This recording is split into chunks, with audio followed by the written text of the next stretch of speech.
Welcome back to episode 318 of the Hockey Cards Gongshow podcast. It's a Gongshow Super Show. I've been able to play the Super Show sounder in a long time because this is the first time we've done a Super Show in many moons, really, since Troy left. And the reason being, of course, is we have none other than buddy California Dave riding along with us today. What's up, Dave? What's up? Dave. Dave. Where's Dave? These are the Daves I know. These are the Daves I know. I'll tell you where I'm not. I'm not in California. I know. You're never in California. You have a lot of miles this year traveling, crisscrossing North America, I would say. Mm-hmm. All right. Well, good to have you. Welcome back. When was the last time you were on the podcast? I don't know. I don't remember. We did something with something and did something, but I don't remember. Thank you for being specific. Hi, Louie. Mm-hmm. What up? How are you? Good. You ready to talk some hockey cards? Always. Philip, you ready to go? Yes, always ready. Let's do this. Let's get rolling. We on Saturday premiered our kind of up north cabin project, which was a 24-25 Upper Deck Credentials box opening video. You can go watch it live now on the Gongshow YouTube channel. It's not your, I would say, traditional box opening video. Basically, we rigged up my side-by-side ATV with a whole bunch of cameras, stuck Dave in a goofy helmet, gave him a box of credentials, and I tried to push the limits of not dying, but giving him the ride of his life while we did it. And we're going to get your comments in a second, but first thing I got to say is when my wife saw Dave, she's like, why does Dave's voice sound so funny? And it hit me at that time that kind of the good and bad of how amazing the camera technology is now, where we used a whole bunch of these GoPros that have amazing image stabilization, is that I think when you watch the video, you don't even fully grasp how hard we were going and how much you were getting thrown around the entire time. Oh, yeah. You could see it. We're shaking in the cage. I'm like, oh my God. My favorite part is when he's trying to like show a card and he's trying to hold it up to the top camera and his hands like all over the place. And not once could I read who it was. Yeah, no. Nobody gets it. The absolute number one question I've been asked by everyone who's watched the video is, were you nauseous after it? Yes, I was very nauseous after. Well, the other thing too is we got super dirty, and you could kind of see it at the end of the video. But both of us were like coughing and sneezing dirt for 2 days afterwards. It was just soaked within us, and it was a fun project. We want to do more and more. I don't know what we call them, like more like cinematic sort of videos like this going forward. We have invested in equipment that allows us to do this, and this was kind of our first foray. Baba Louie edited the video, which is a crazy amount of work, and I think did a really good job. So thank you for that, Baba Louie. And yeah, just go check it out and let us know what you think. Yeah. Dave, did you smoke some nature up there when you were on your trip? Yeah. Wow. Okay. I'm a little upset it wasn't with me, but that's okay. Nature doesn't work on Dave. Everyone was disappointed. Nature didn't work on you? Nature didn't work. I gave it a go and didn't work. So do you want to go for a walk with me in Mother Nature at the next expo or Saskatoon? Maybe? Yeah, maybe we'll give it another I one. work with Phil. My magic hands, buddy. That's right. Magic hands. Oh, and one more question on the ATV video. Do any of us have the cards? I was thinking that yesterday. Like, whatever happened to the I tried to clean everything and well. Yeah, I think those cards are wrecked. Like the top loaders were so dirty when we got back. It was just disgusting. Neil was also very disappointed that I because when we were doing the video, I'm like, trying to sleeve these, and then where am I going to put these, right? So I'm literally just shoving them under my butt, right? And so, like, by the time we were done, as much whatever natural sweat and whatever was on those cards with all the dust, it, probably was not realistically available for anyone who wants to repurchase those cards. Pro set. This is a pro set credentials kind of rip. Not the cup or, good thing you guys did Yeah, no, I'm not. I'm What? not doing I the would. cup in this. Why? I'm not. Yeah, no. Oh, come on now. Although, had you hit like a Celebrini auto or something like that, it would have been kind of funny because it would have been wrecked. I mean, there's just it was so dirty, and we were just, like I said, eating dirt the entire time because those roads and trails. Well, and you took that helmet had a face shield, like the one that you had on, Josh, a face shield, and that helps keep like the dust out of your mouth a little bit better. Not really. And so, but I was fully exposed. No, it doesn't. And my mouth was like this the whole time. So I was just eating dirt. So. You got nice teeth, Dave. Oh, thank you. Yeah. Thanks, buddy. Yeah, you do. Okay, Rip Party 2, I guess. I don't know of news, but I just wanted to do a little follow-up on this because we mentioned our last show that we were having a Gongshow cabal on Rip Party. It did happen, and Phil did cry for the record. But things are serious now. Josh, tell them about the emails. Oh, yeah, we have emails. They're serious now. Have you sent an email from the email that I've set up? Have you sent one? No, not yet. Because I'm all in or not. I'm not half-assing or pooping that. You can say that. I'm not half bumming that. So that sounds worse, actually. Yeah, it does. Well, okay. I want to start a little big picture here for a second. So anyone that's not familiar, right? Rip Party is the online event that we throw at the Fall Expo, and this will be our second annual, I guess now, hopefully, that will happen November 7th, starting at 8 p.m. Eastern time. And really, there's two goals with Rip Party. Number one is to celebrate the hobby by having fun, and then for everyone to give back. And we'll highlight everyone a little bit more in a second. But what our goal is to give away a ton of hobby boxes. Then we give them away in the chat. We rip them for everyone's enjoyment. And then the hits get sent to the winners no matter where you are after that. The reality is, and this gets back to the whole everyone thing, is we need everyone's help to make this event special and hopefully outdo ourselves from last year. And we're going to be reaching out to a whole bunch of potential sponsors to make the number one, the event happen. Believe it or not, it costs thousands and thousands of dollars to do this. And so we need a ton of help there. And then we also need donations. And we'll be spending, on top of that, a bunch of our own money, right? And kind of the whole idea is that when nobody wins, everybody wins. Yeah. And that's what, so everybody's giving as part of this. And that puts us all on a level playing field. And then some lucky people get boxes and cards, but I think everyone gets to come together and celebrate the hobby. Maybe that's Pollyanna pie in the sky, but I feel really passionate about that. And I know you guys do too. So again, we're going to be reaching out to a lot of people, and we'll be having special guests that'll bring, aside from the boxes we're giving away, hopefully some crazy stuff. So you'll be able to see, like last year, we saw some boxes that I'd never seen opened before. Like 1998 Bowman's Best, and we had Atomic Refractors pulled and Gretzky Refractors pulled. It was pretty amazing there. We also, and one of the more touching parts of Rip Party last year is how many collectors, not hobby companies, not us, but collectors donated boxes to give away. And we definitely need people's help to do that. And so if you are in the hobby and you want to kind of, I guess, join the vibe and momentum of Rip Party, we'd love for you to donate a box or two if you feel moved to do so. And the best way to do that is to send it probably to our P.O. box. We'll give the address in a second.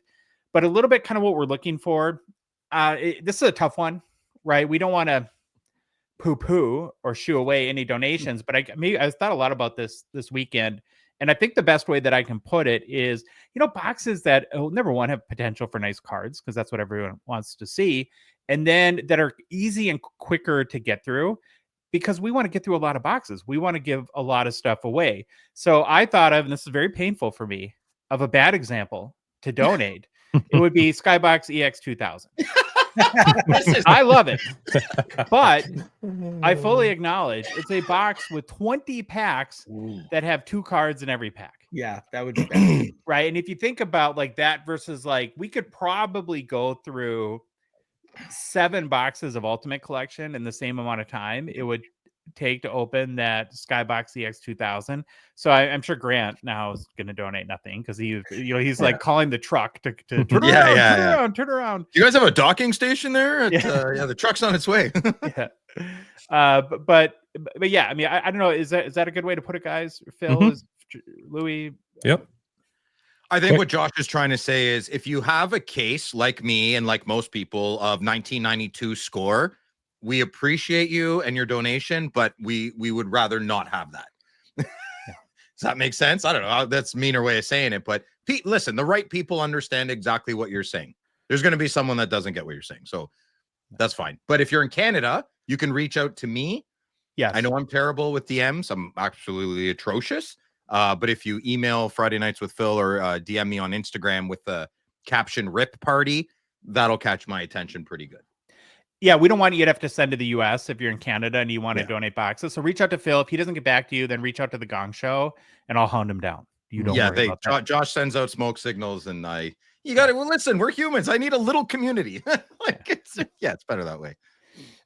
But if you're in the US and you would like to donate, it's kind of nice with the whole Slab Sharks arrangement. We have our own P.O. box, and the address there is P.O. Box 389, Farmington, Farm, sorry, Ington. Jeez, can't spell the own name of my town. Minnesota 55024. The link is in the show description. I think the P.O. box is, you can reach out to us if you want the address, but we're open for donations now. We want to start stockpiling. We will acknowledge you on the show. We'll acknowledge you at Rip Party. I know it's not about that, but I just want people to know that we are very, very grateful for anyone that chooses to join the spirit of giving that is Rip Party. I'm really, really excited for this to happen again, and I'm terrified at the same time because I so desperately want it to be an amazing event for the hobby. Yeah, we're not. This is going to be a fantastic giving back to the hobby. Listen, not even giving back, celebrating the thing we're all in together. That's the best way to have it. Now, Josh forgot, but things are serious now. We have a website, Hockey Cards Gongshow.com. Yeah, perfect. And on that, so now I have an email, Phil at hockeycardsgongshow.com. So I can send emails now, and we're professional. And Josh is leveling us up. His corporate ways are manifesting themselves. So everybody's on notice. You'll be getting an email from me. Phil? Yeah. Now, sorry. Part of me doesn't expect you to memorize your 2-day-old email address, but I was sort of hoping that you would just connect the dots that it's the name of our show. And so when you struggle with the name of our show a little bit, kind of like the city you live in. Listen. Oh, it's like 9 syllables in one shot. So it's difficult. It's hard to enunciate. I know. Just okay, speaking of you, Phil and Dave, Friday Nights with Phil. Yeah. Happened. Oh, what's on Friday? What? Can we just leave this picture forever? This it's great. I think I look good. Very, very chic. I like both sides of the line. You know, you should have been at the wedding party with that outfit on. Oh yeah, fitting nice. I think the elders of the Mormon Church would have escorted me out quite quickly. Have you showed this to your new lady friend, your new hot mama? Yeah, she likes it when I dress up. So she'd probably be down. Yeah, yeah. What do you want me to say? Oh yeah, Friday Nights with Phil. Yeah, it was great. Dave's even here. So it was SPA release Future Watch card week, box week. I got a box. We gave away a box that has not been mailed yet. I didn't hit anything. Dave didn't hit anything, but it was fun. No, we had a great time. I got the Zellweger flop. Flop. Okay. Sure. That's worth mentioning. So I guess Dave got a big hit and I didn't. So you were pretty poopy pants. You were extra poopy pants after Dave hit his card. I'm just should have opened the other box. I know, Louis. I should have. Maybe I did already, and I don't want to talk about it. I did it. It's beside me. Maybe after the show. Yeah, it was a good show. It was fun. Chat was awesome. Phil's new song was awesome. The intro song. That was very creative. That's pretty awesome. Good job, Phil. Thank you. And it's forever evolving. So if you're listening to this podcast and I didn't put your name on the brick wall, the wall of loyalty, I feel like that's a bit too grand. I like the wall of awesome or something. I'll change it up. But I do apologize. Just let me know in the chat if I didn't put your name on the wall and you're a regular contributor to great conversations that we have every Friday night at 9 p.m. with Phil and Dave, let me know and I'll put you on the wall for next time. And I'll even add you in the song. Figured out how to do that too. I'm on the wall, but not in the song. Louis, you're in every song in my head always. That's good. And in my heart. Listen, we're good. We're good. Don't ever leave Louis out, Phil. Yeah. Don't ever do that.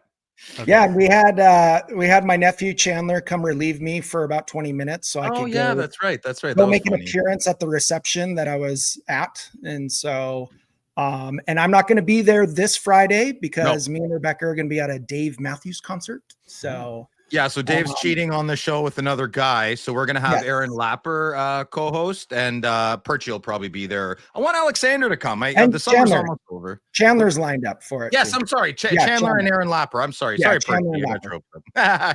Chandler and Lapper. It will be great. I asked Chandler if there was any babes at the wedding, and he blushed. He's married. It was adorable. It was adorable. Go back and look at it. It's so funny. Now, Dave, you couldn't beam in by satellites from the concert. Get it? Maybe I can make an appearance real quick, throw it on the cell phone and, make a quick appearance. Yeah. Quick 2 steps. Yeah, enjoy the concert. Mm-hmm. Have fun.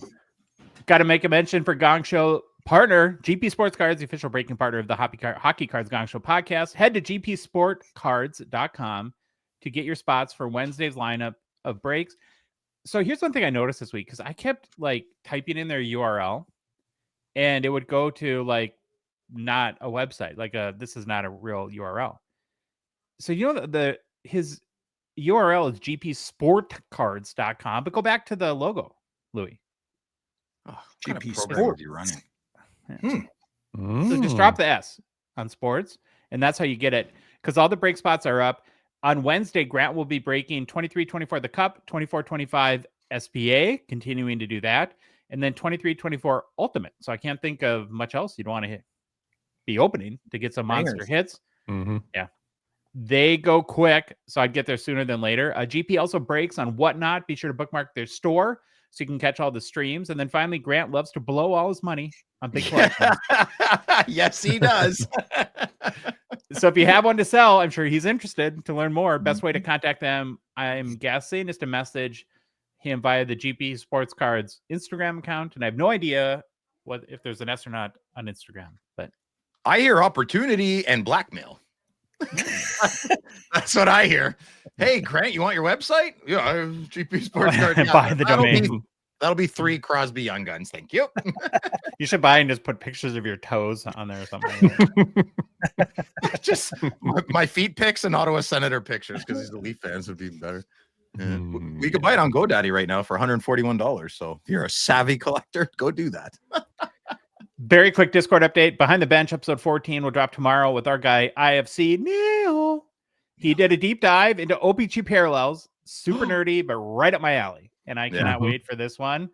This is the stuff I just eat up. So very much looking forward to that. And if you're in our Discord, you can be looking forward to that too. And if you're not, well, here's how to get in. You can do so by supporting our show via Patreon, because we're a Patreon podcast. You can support us for as little as $5 a month. Be one of the first 999 supporters of our show, a Future Watch Gonger, as we're calling him. You do get access to Discord and then everything we do as part of our community, from all the games, contests, scavenger hunts, fantasy hockey, which will start pretty soon, I'm guessing. Yeah. We'll be talking about that. It's very easy to do. Go to our website, right, Phil? We have a website, yes. hockeycardsgongshow.com. I was going to say it. Okay, yeah. And you have an email now too, which is this is Phil@hockeycardsgongshow.com. That's where you should email me for donations. Oh, okay, great. Yeah. I just hope you check it. Yeah. Well, you can go there, and at the top of the page, there's a Become a Patron link, or you can go to Patreon directly, patreon.com. Search for Hockey Cards Gong Show. There's a link in the show description about the podcast and YouTube apps, and in our Instagram and TikTok profiles too. Baba Louie, Bobo Lubai, Luby Badooby. Yes, sir. We have a few new patrons to shout out, and would love for you to do that now. We do. First one is Ripper Magoo. Ooh, and I like he's the part of confetti. the That's a triple wicked gold. Ripper Magoo. Ripper Magoo. Gold. Yeah, So, love that. Yeah, gold. Triple gold. Right on, brother. and then we have Jeff Rian collection. Boom, boom. Boom, boom, boom, boom, boom, boom. Just Remember no that boom boom. It's No just boom boom? Jeffrey on. It's Jeffrey Jeffrey Allen. Allen. Yeah. Go like Thanks, gentlemen. Thank you guys. Appreciate you very, very much. Mhm. Okay, Louis, game plan, buddy. It's game plan time. So we will start off with Josh's get to know your Hall of Famers. Then Dave gets in on the act. It's a little California Dave's personal hobby, Mount Rushmore. After that, we do some hobby news. Then it's an eBay sales top 20 players year to date. Oh, that'll be interesting. fun. You do that one, Josh? Yeah, I he did. Very, Finally. very excited. We got Josh to do something. New product releases follows that. Then it's the Gongshow Mailbag and personal pickups. Let's get the show rolling with our Get to Know Your Hall of Famers series. It's where Dave, I know you're new. We're profiling every single player to be inducted into the Hockey Hall of Fame. We started with the first class, 1945, and have since been working our way up to present day. For each player, we do a very quick bio, cover why they are interesting or why you should care about them, and then take a look at their hobby market. Today's player we're going to profile is Rusty Crawford. Sounds like a character in Talladega Nights to me. Rusty Crawford. Are you blowing through all the easy names now or what? Yes. Yeah, good catch, Louis. Yeah, easy. So That's one of my alter ego names is Rusty. like one of your Yeah. bedroom names? Well, no, but one of the hockey tournaments we played in, they put Rusty on the back of my jersey. So You don't And- sharpen your skates often? and Rusty is my alter ego for Man Day with my brothers. So Oh, okay. yeah, I'll have to tell you guys about that sometime. Yeah, I want to learn more, but I'm scared. Yeah, you should be. Samuel Rusty Crawford lived from 1885 until passing away at the age of 88 in 1971. Guess congrats to old Rusty on a long life lived. He was born in Cardinal, Ontario, and passed away in Prince Albert, Saskatchewan. Hold the jokes. Rusty was a left shot and played left wing and center. He was a giant in Phil's eyes, coming in at 5'11", 165 pounds. What do you know, Phil? Like 5'3", $130, something like that? I'm 5'9". Okay. I feel like Yeah. I'm 6'2". I never feel short. Yeah. With shoes on. Which, Yeah. like, Well, I have my shoes lifts on. in there, so Everyone's shoes on. And in a career that was pretty lengthy, actually, from 1909 until 1930, Rusty made his way around Canada. He played for such teams as the Quebec Bulldogs, Ottawa Senators, Toronto Arenas, Saskatoon Crescents, Calgary Tigers, and Vancouver Maroons. He literally played in every city in Canada. nice. Throughout his travels, Rusty Crawford was a two-time Stanley Cup champion with the Quebec Bulldogs in 1913 and the Toronto Arenas in 1918. Couldn't get it done with your Sens, Phil. Couldn't get it done. Okay. Yeah, Louis, the whole jersey thing is pretty awesome. You like that? Yeah, I love that. Yeah, those are cool. I'm having fun with it. Mhm. Over his career, Rusty would play in 3 major leagues in total 258 games, scoring 110 goals. When he was done playing hockey, he farmed in Saskatchewan until 1960, ultimately retiring in Prince Albert. Oh, Louis, you were talking about something about Prince Albert the other night, weren't you? I was. Is that your favorite magazine there? What's it called? Anyway, here's why you should care about Rusty Crawford. Rusty Crawford was an Iron Man. Listen to this. Over a 21-season professional career, Crawford never missed a single game due to injury. Lies, throne of lies. That's impossible. Impossible. No, it's the internet. That is Can't be wrong. crazy. A testament to his durability and tenacity, Crawford's playing style could be gritty. In 1910, he was found guilty of assault in a game and fined by a Saskatoon court. So Crawford then playing for the Prince Albert Mintos, was involved in an altercation with opponent Reg Brehat during a game against the Saskatoon Strathconas in Saskatoon in January 11, 1910. Crawford was later found guilty of assault in a Saskatoon City Police Court on January 19, 1910. Very stiff penalty. He was fined $5 plus court costs. And 4 cows and 8 chickens and a sickle. Probably. That's After his that's $170 only today. Mhm, mhm. Oh, Oh, wow. wow. Look at you. Mhm. After his assault on Reg Brehat, one of the newspapers wrote, "It is understood that several rough characters have come up from Saskatoon to get even with Crawford. Well, there was like revenge talk. Vengeance. Vengeance. Love it. Well, he then joined the Quebec Bulldogs in 1912, and that very season helped them defend the Stanley Cup, winning in his debut campaign. In the climactic final game of the 1912-13 season with Quebec, Crawford stayed on the ice for the entire 112-minute marathon, scoring the championship-winning goal. Talk about endurance and clutch there. Jeez. How could these guys skate after 112 Yeah, minutes? so this is, remember my thing last couple episodes ago? That's what I'm saying. I don't think, like, could a grade 8 hockey team, like a little bantam team right now, outskate a team from the 1910s? I'm leaning towards yes, they could. He stayed on the ice for 112 minutes. Yeah, that's not efficient gameplay, right? Like that is incredible athleticism, but in regards to like strategy and right, like that doesn't make sense, right? That doesn't make sense. Well, you watch a game today, and if a player has like 20 minutes of ice time, the whole broadcast crew is like wants to put him in the Hall of Fame. Yeah. Mm-hmm. Yeah, man, I would love a time machine. Well, I mean, I'd love a time machine to go buy gold back 100 years, but then I'd check out a hockey game after I did that. Yeah. Although if you think about their equipment, how bad their equipment was back then, especially like their skates, like think about being on the ice with crappy skates for that long. Your That would ankles, just kill your feet, man. They'd be just dead. So Yeah. maybe just that alone is a testament to how amazing that stat is. Tough they were. Yeah. In the 1913 postseason, Crawford scored twice in a dramatic series in Vancouver, helping his team clinch victories against tough challengers in a world championship kind of matchup. So not just the Stanley Cup, they had a whole bunch of exhibitions back then.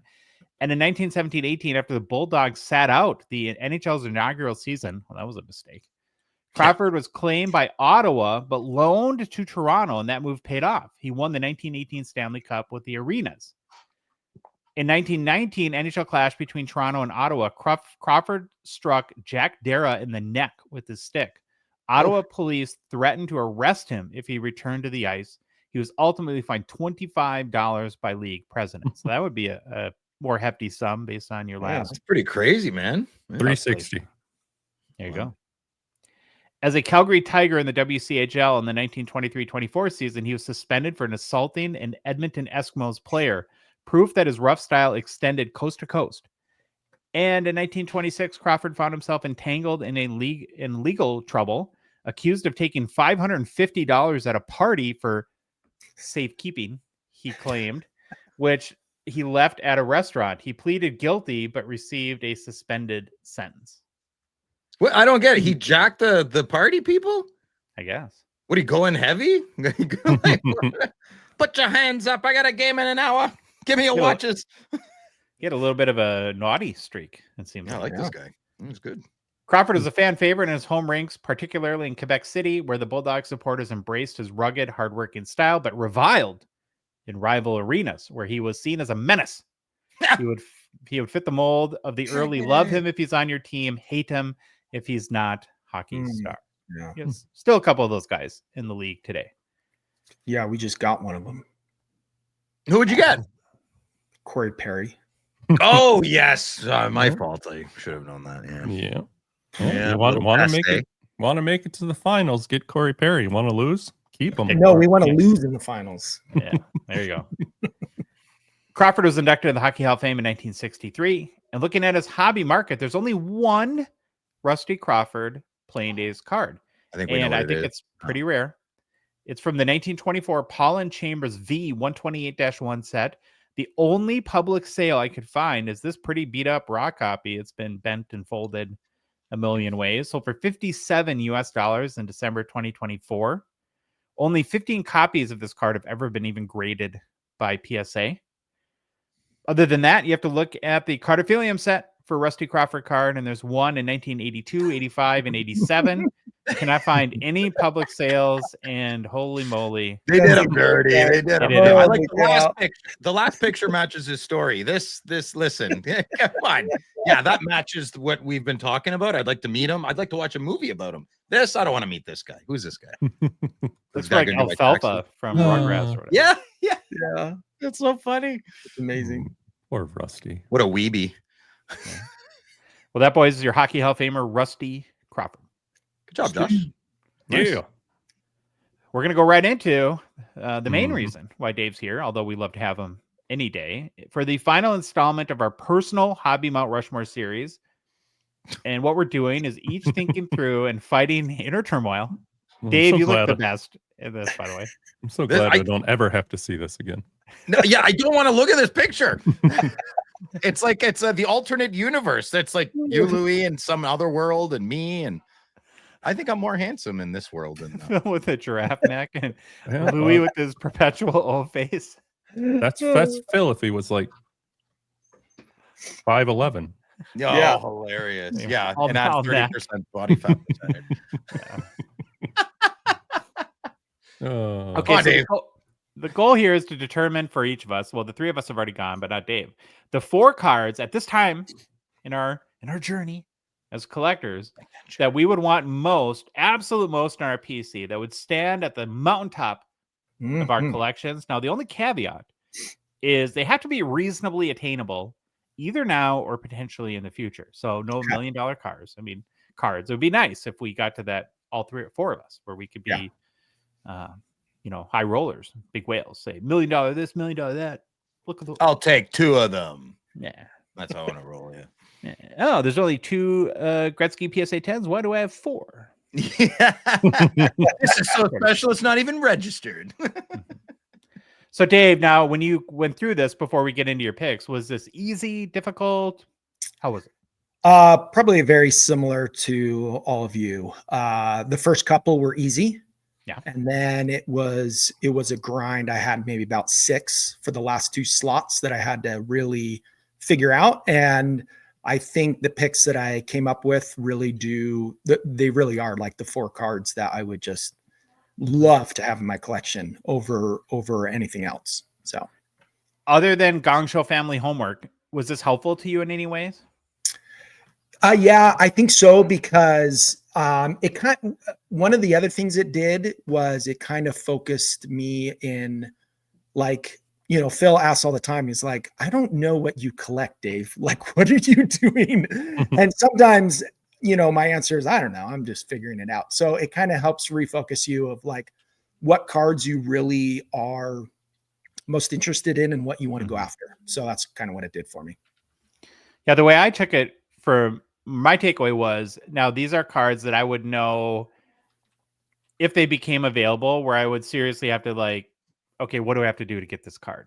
Right. And not be sort of, just kind of know that this is one of my, I guess, Mount Rushmore picks in the case of our bit. Well, the floor is yours. So we'll let you start going through your Dave, picks. I would like to mention, I'm so excited for this. I'm so, because I have no idea what you're going to pick. Like, Josh, I can figure out. Louis, I can figure out. They can figure me out.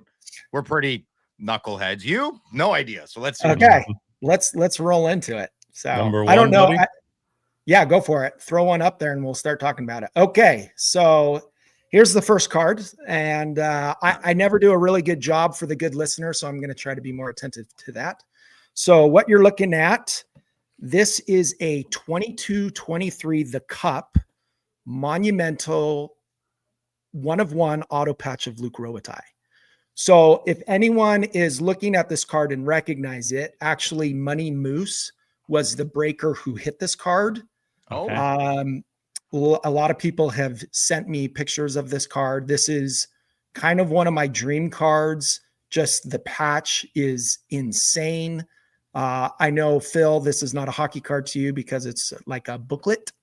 But this card is kind of really one of the top cards that I would love to get. I know who owns this card. I have messaged this collector, and it is in no way, shape, or form for sale. I got a few of those friends myself. Yes. So I know who has it. I know who owns the card. But never say never. Circumstances might change, and I've messaged them and let them know that if they are ever interested in moving that card, I would definitely be one that would be very interested. Maybe the roof will start leaking. Maybe. Exactly. Mm-hmm. Is this a card? What would you approximate the value of this card? I have no idea. I would say a couple $1,000. Okay. Maybe, US, maybe, right? yeah, US $2,000-3,000, but I actually don't really know. I don't have any like monumental. I don't know how many monumental booklets are out there of Luc Robitaille. This might be the only one. I don't know. So I've seen this one. I've seen it on Instagram. You know, I saw it when Money Moose hit it, and I fell in love with the card and was like, wow, that's amazing. I wish that was in my collection. So Have you told your wife? yeah, she's seen it. Yeah. You should tell us. I mean, he fell in love with it. Yes. Could be problems. She knows her place. Okay. Oh, Now, that's an interesting way of saying that. She knows, segue. she knows that sweaty men on cardboard are first, and then that's not true. Yeah, that's not true. Does Robitaille? I'm unfamiliar. Does he always put the 20 inside the R when he signs his name? Yes. Yes, that's cool. I like that. Yeah, I love his autograph. His autograph is really nice, and I've always appreciated that he takes time and he still signs quite a bit now, and he still does a really good job at signing. Like I just sent in my Kings jersey to get signed by him, and he signed it, and the autograph looks fantastic. So awesome. Yeah. All right. What's number 2?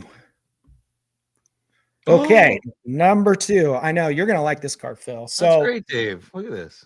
This card. Okay. So the card is a 2015-16 exquisite collection. It's the 0304 design, the LeBron rookie design, and it's a rookie patch auto of Connor McDavid out of 25. The copy that is shown in this picture is actually a PSA 10 auto grade 10. So it has the 10-10 grade. Yowza. I would be okay not getting this particular copy if I got one of the other 25s, because this copy sold, I believe, on Golden. It sold on some auction house for just shy of 60,000 US. So, when was that too? I want to say like 100K, something like that. Maybe a year and a half ago or something like that. So, so this card, I love this card because number one, it's my favorite card design. If I have to pick a single card design and say that's my favorite, this is it. This year design, is my favorite layout. The patch in this particular card is really good. The auto is nice and dark. It looks very fantastic. Again, like I said, I can get a raw copy. I would be just as happy. I could probably get a raw copy for more like 10 grand than 60 grand. So that would be more what I'm shooting for. But this particular card design is my favorite card design. So that's why I went with that. So this one, yes, it sold on Golden in June of last year. Oh, okay. So just over a year ago. Yeah, 59.7. Steep. Wow. Yeah.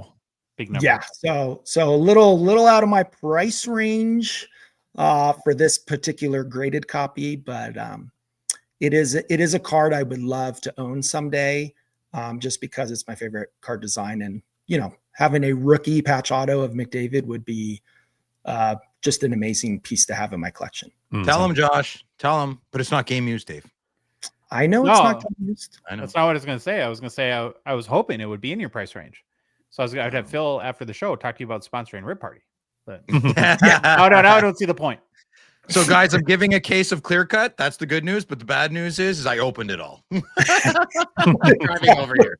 That would be Dave. Yeah. Great intentions, but the road to hell is paved with good intentions. Yeah, that's what I meant. Exactly.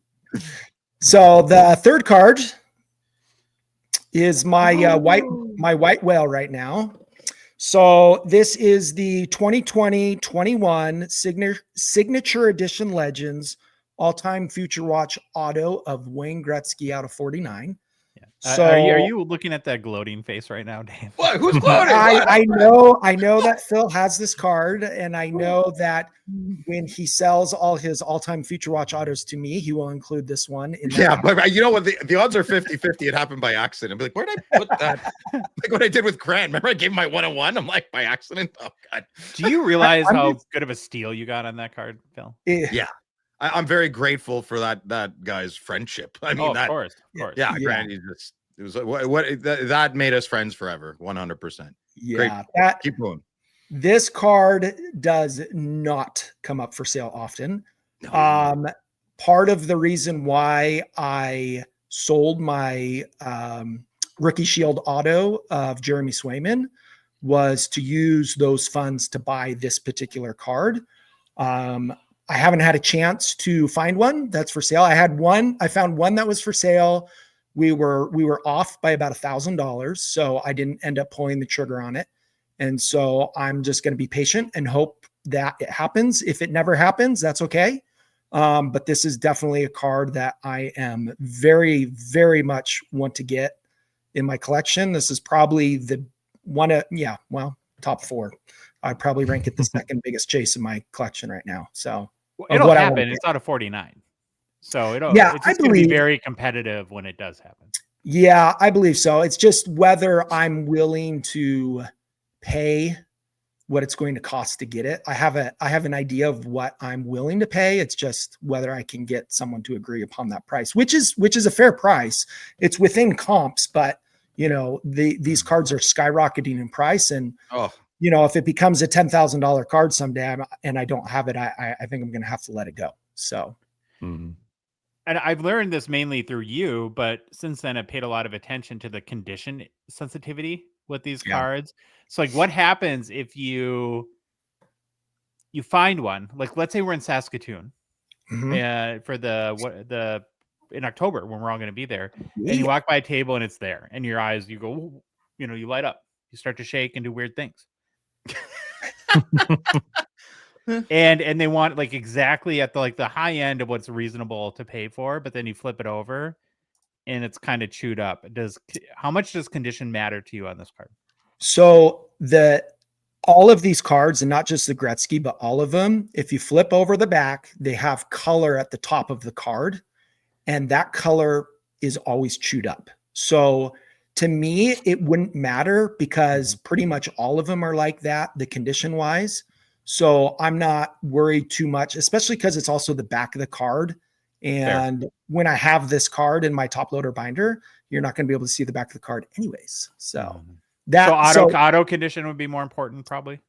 Auto condition, and just, make sure there's not like a big scratch or a bent corner or something like that. If like the auto is super faded, like someone had it and they had it out and it got sun damage, then the auto was pretty faded, then I would shy away from it. So the front needs to look good. If the back's a little bit, like all of them, as long as it's not too terrible, that's not going to deter me from making a move on the card.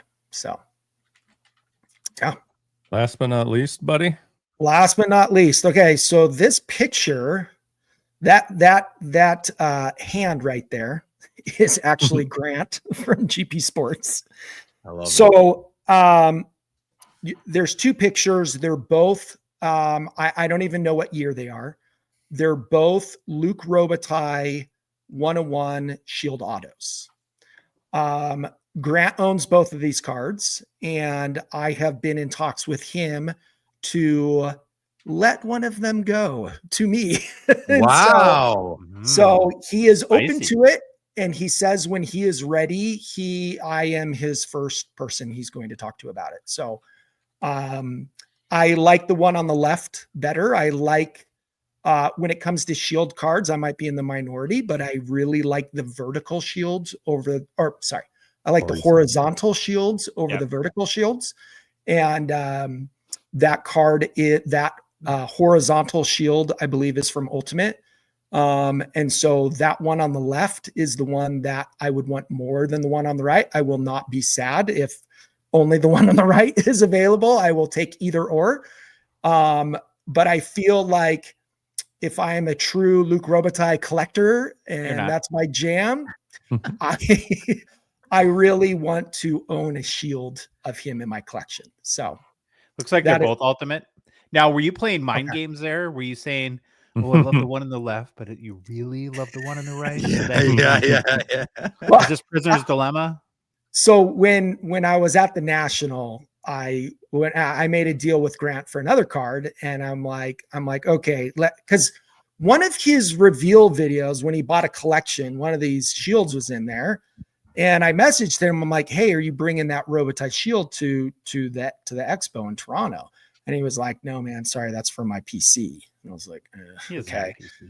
And then, so then I talked to him at the National a little bit, kind of buttered him up a little bit, or at the Expo, at Toronto Expo. And then when I saw him at the National, I'm like, I really, really want to get one of those shields from you.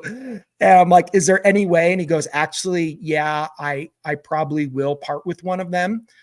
He's working on completing like certain sets. So it's kind of like whatever he has more of, he'll part with the other one kind of thing. Sure. And so I think that's kind of where he's leaning. So we'll see. Hopefully we can work something out someday. I'm patient. I can wait a couple of years. So that's fine. I can give you a tip. Do you guys have freezies in America? You know what freezies are? Oh, yeah. you do? You live in LA and they don't have freezies? That's crazy. Yeah, it's like frozen fruit, little. Well, it's not fruit. It's like Kool-Aid and little. Yeah, Kool-Aid. There you go. Yeah, yeah. So Grant loves freezies. Give him some freezies. Okay. I'll bring him a freezie in. Yeah, there you go.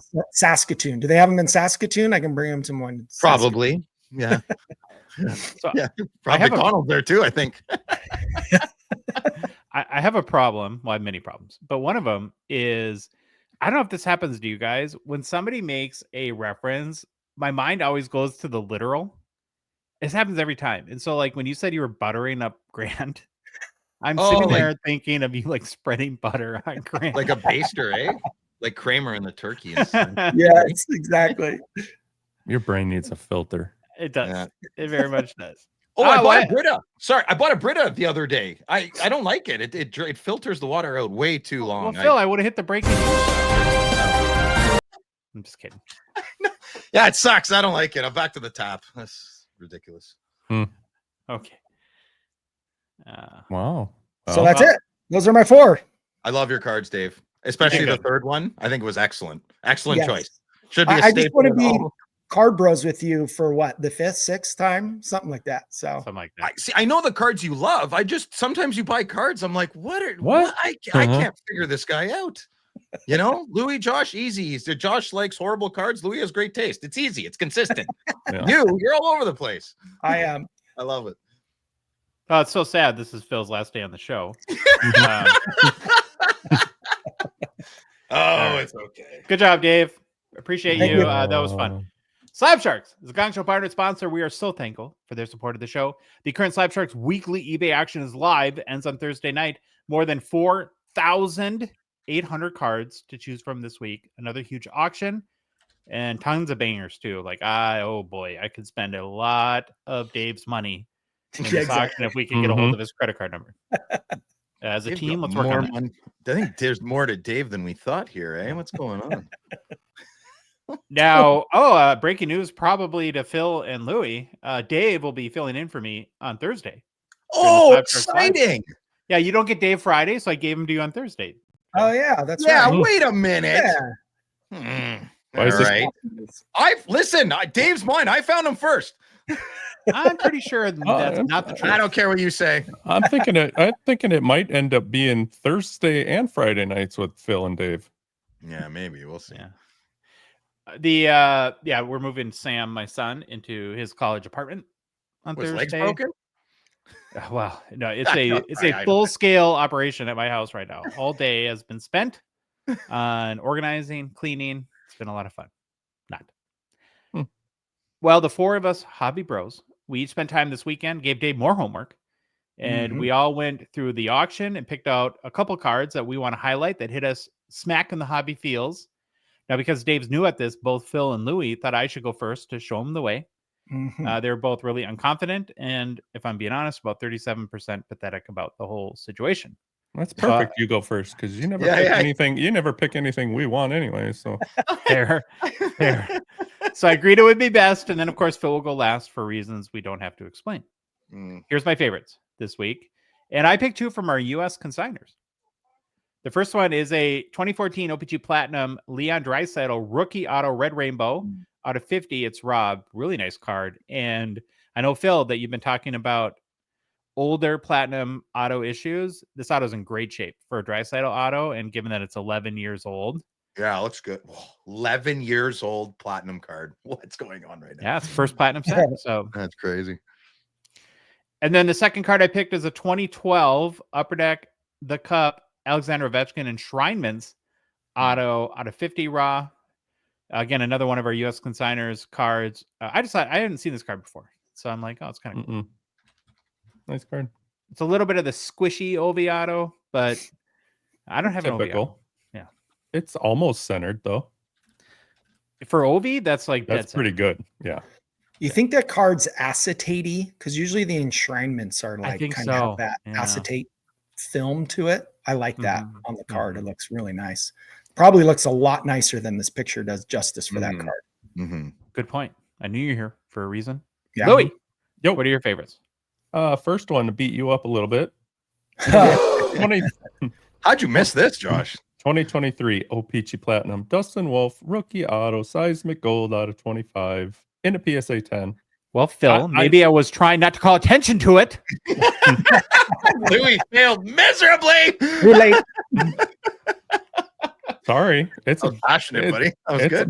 You're going to be moving your son anyway, so you're not going to have time to Yeah, bid on cards. you don't have anything to do anyway. So So here's my thing. I'm totally on team non-auto platinum, but in the auto version of the card, they put him in the black kind of devil, whatever logo Calgary uniform, and I am a smitten kitten about the photo of Dustin Wolf, and so I would totally buy the auto version just for the picture. You couldn't they put a spray on there? Okay, a spray. It's a bad word, but like, you know, when you put spray paint on something and then you put a clear coat on it to protect Lacquer? it, and can't you do something like that with an auto? Like, couldn't Upper Deck, when they get the autographed card back, like gloss it with a seal or something so the auto doesn't fade? Hey, That'd be innovative. Hold on. Okay. I just thought of a Friday Nights with Phil bit. Phil's card lacquering service. You should test that out on your show. Go buy some You can lacquer. test it. Throw some hairspray on it or something. That is great, Josh. You're on Yeah. fire today. You Today's can- great. Like the nail polish, the clear coat nail polish or something. Love it. no, Love you gotta it. spray Yeah. it. It's got to be sprayed. Gotta be spray. Yeah, I agree, Louis. Sometimes when you have a lighter and you put it in front of the spray, it's so fun. Couldn't agree with you more or be more mad at you for picking this card, Louis. Well, I'm sorry I picked it. If you really did want it, didn't think of Nah. it that way, but it's Nah. just such a sick looking card that it Yeah. had to be in there. Yeah. And then number 2 that I'm starting to really fall in love with. This is a 24-25 SP Authentic Connor Bedard Pageantry Auto. I really like these cards this year. I would have not pegged that for you, Louis. Interesting. You seen him in person? No, but somebody else on here has. That's Oh. right. Yeah, you said they're really nice, eh, Dave? Yeah, so I pulled a Nico Hischier of this card. So Never heard of him.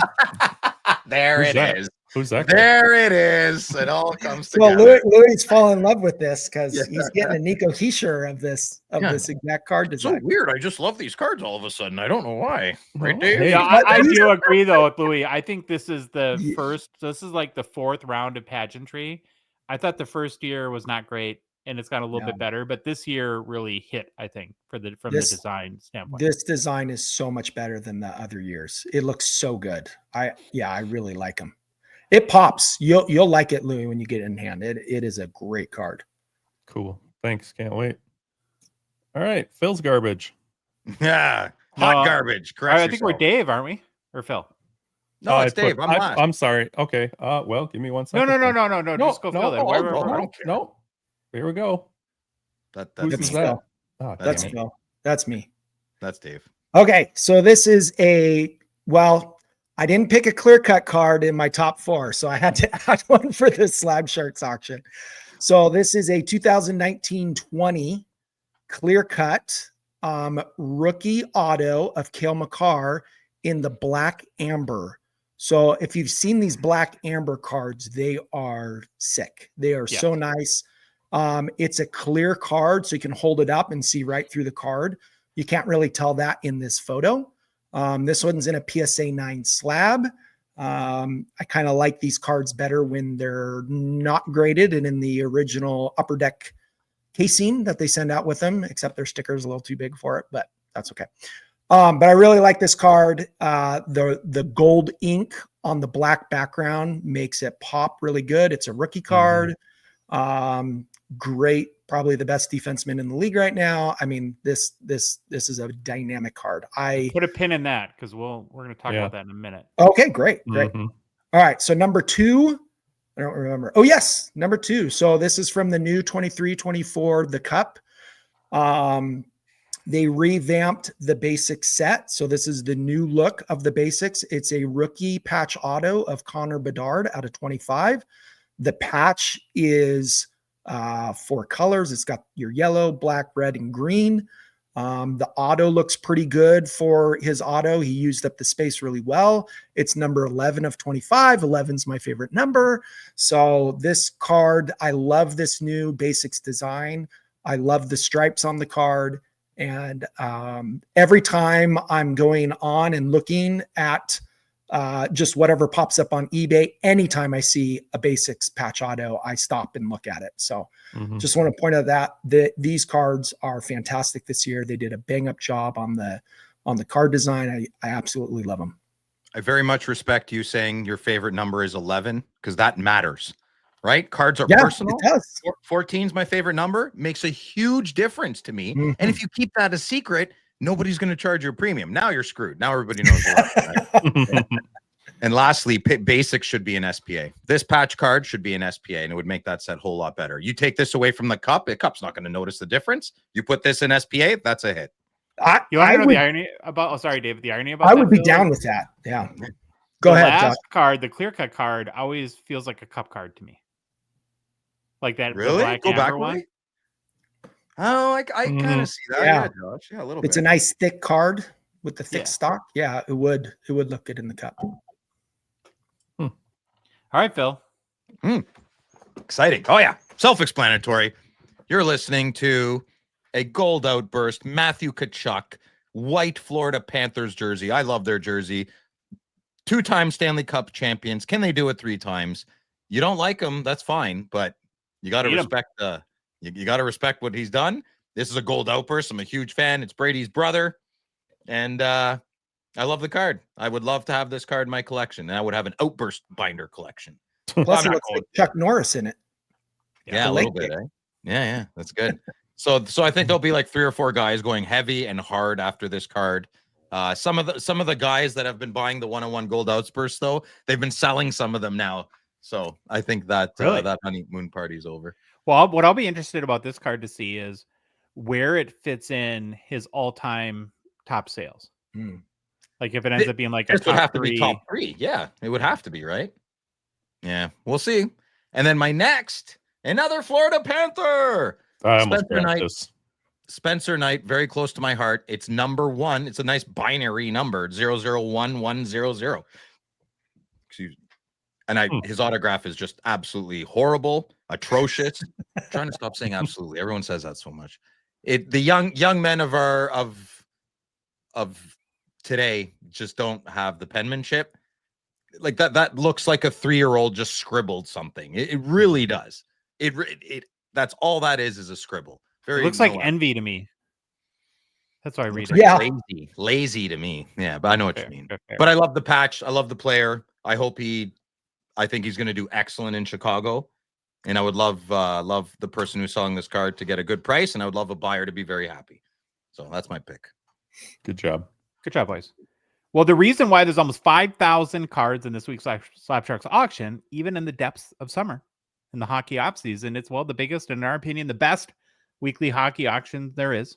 Plus, Slab Sharks does all the work, so you don't have to. And now it's catching on here in the U.S. as well, as we partnered with Slab Sharks to help you safely get your cards to their HQ in Toronto without having to ship them internationally. And that's a big deal because shipping internationally is what, Phil? Structured. Oh, no bueno. Damn. No bueno. It's not good. It's not fun. It's not fun. That's what no bueno means. That's what I said. You said structured. You said structured. Oh, I apologize. Yeah. Okay. Wow. You have serious memory issues, like off the charts. Like you have like instant Alzheimer's or something. I don't know. I am Bob. I could recite the entire Terminator 2, every character right now. I could do it. How does that help you? I don't know. I know. Well, there's a link in the show description on YouTube and podcast apps to get your submission to us if you're a U.S. collector. or you can just reach out to us if you have any questions. We get those in Discord a lot. And for complete consignment information, including pay rates, head to slapshots.com. Hobby news. Hobby news. Hobby news. New fun facts of fiascos for the fanatically unstable. Fantastic. Eh? No? Good job. Not No, I good? like it. That's good. I like Okay, that. good. Yeah, okay. I like Yeah, that. yeah. That's great. Well, I'm super excited about this next story. But we got to do it. It's our duty as hockey card journalists. More U.S. Canada tariff stuff Who cares? going down. Now, in reality, this story should be sponsored by Cymbalta or Xanax or something similar because it totally depresses me. Xanax, what? Sponsored by Xanax. So here's what's happening with the ongoing U.S. and Canada tariff saga. The U.S. is eliminating the de minimis exemption, which previously allowed most low-value international shipments under $800 in value entered duty-free or with minimal fees. Platforms like eBay will be subject to full customs duties and taxes calculated based on item value and origin.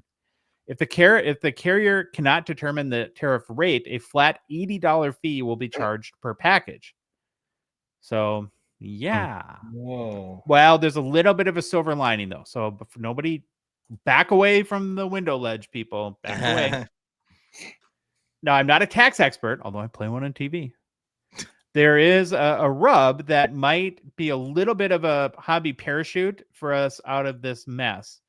And the key word comes down to origin. And I'll say it again, origin.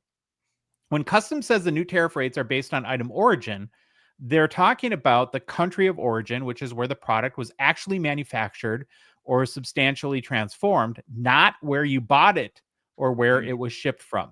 Ooh. So if we remember, most modern or ultra-modern hockey cards are produced in the U.S. and Italy, not Canada, thank God. Paisan. So a little bit more detailed rundown on ultra-modern. So if you sell a hockey card printed in the USA, and even if you ship it from Canada, the card's origin is still the United States. If you sell a card printed in Italy, like many Upper Deck products, the card's origin is Italy, regardless of whether you mail it from Canada to the U.S. Under the USMCA, the U.S.-Mexico-Canada Agreement, many goods made in the U.S., Canada, and Mexico can move tariff-free if they meet the rules of origin criteria. But sports cards are not always treated equally, especially if printed in a third country. If the card's origin is a country with newly imposed tariffs, the buyer will pay more import duties when the package crosses the border. So that's a little bit of a deep breath, a little bit of a sigh of relief. Here's where this is the bad part. For us, ultra modern, for Dave, this is Dave is like, okay, I'm good. If you're vintage guy, remember most of the good stuff, the O-Pee-Chee printed in Canada. Yeah, I don't know, man. Yikes. Right. So yeah, I think this could be a problem for vintage collectors.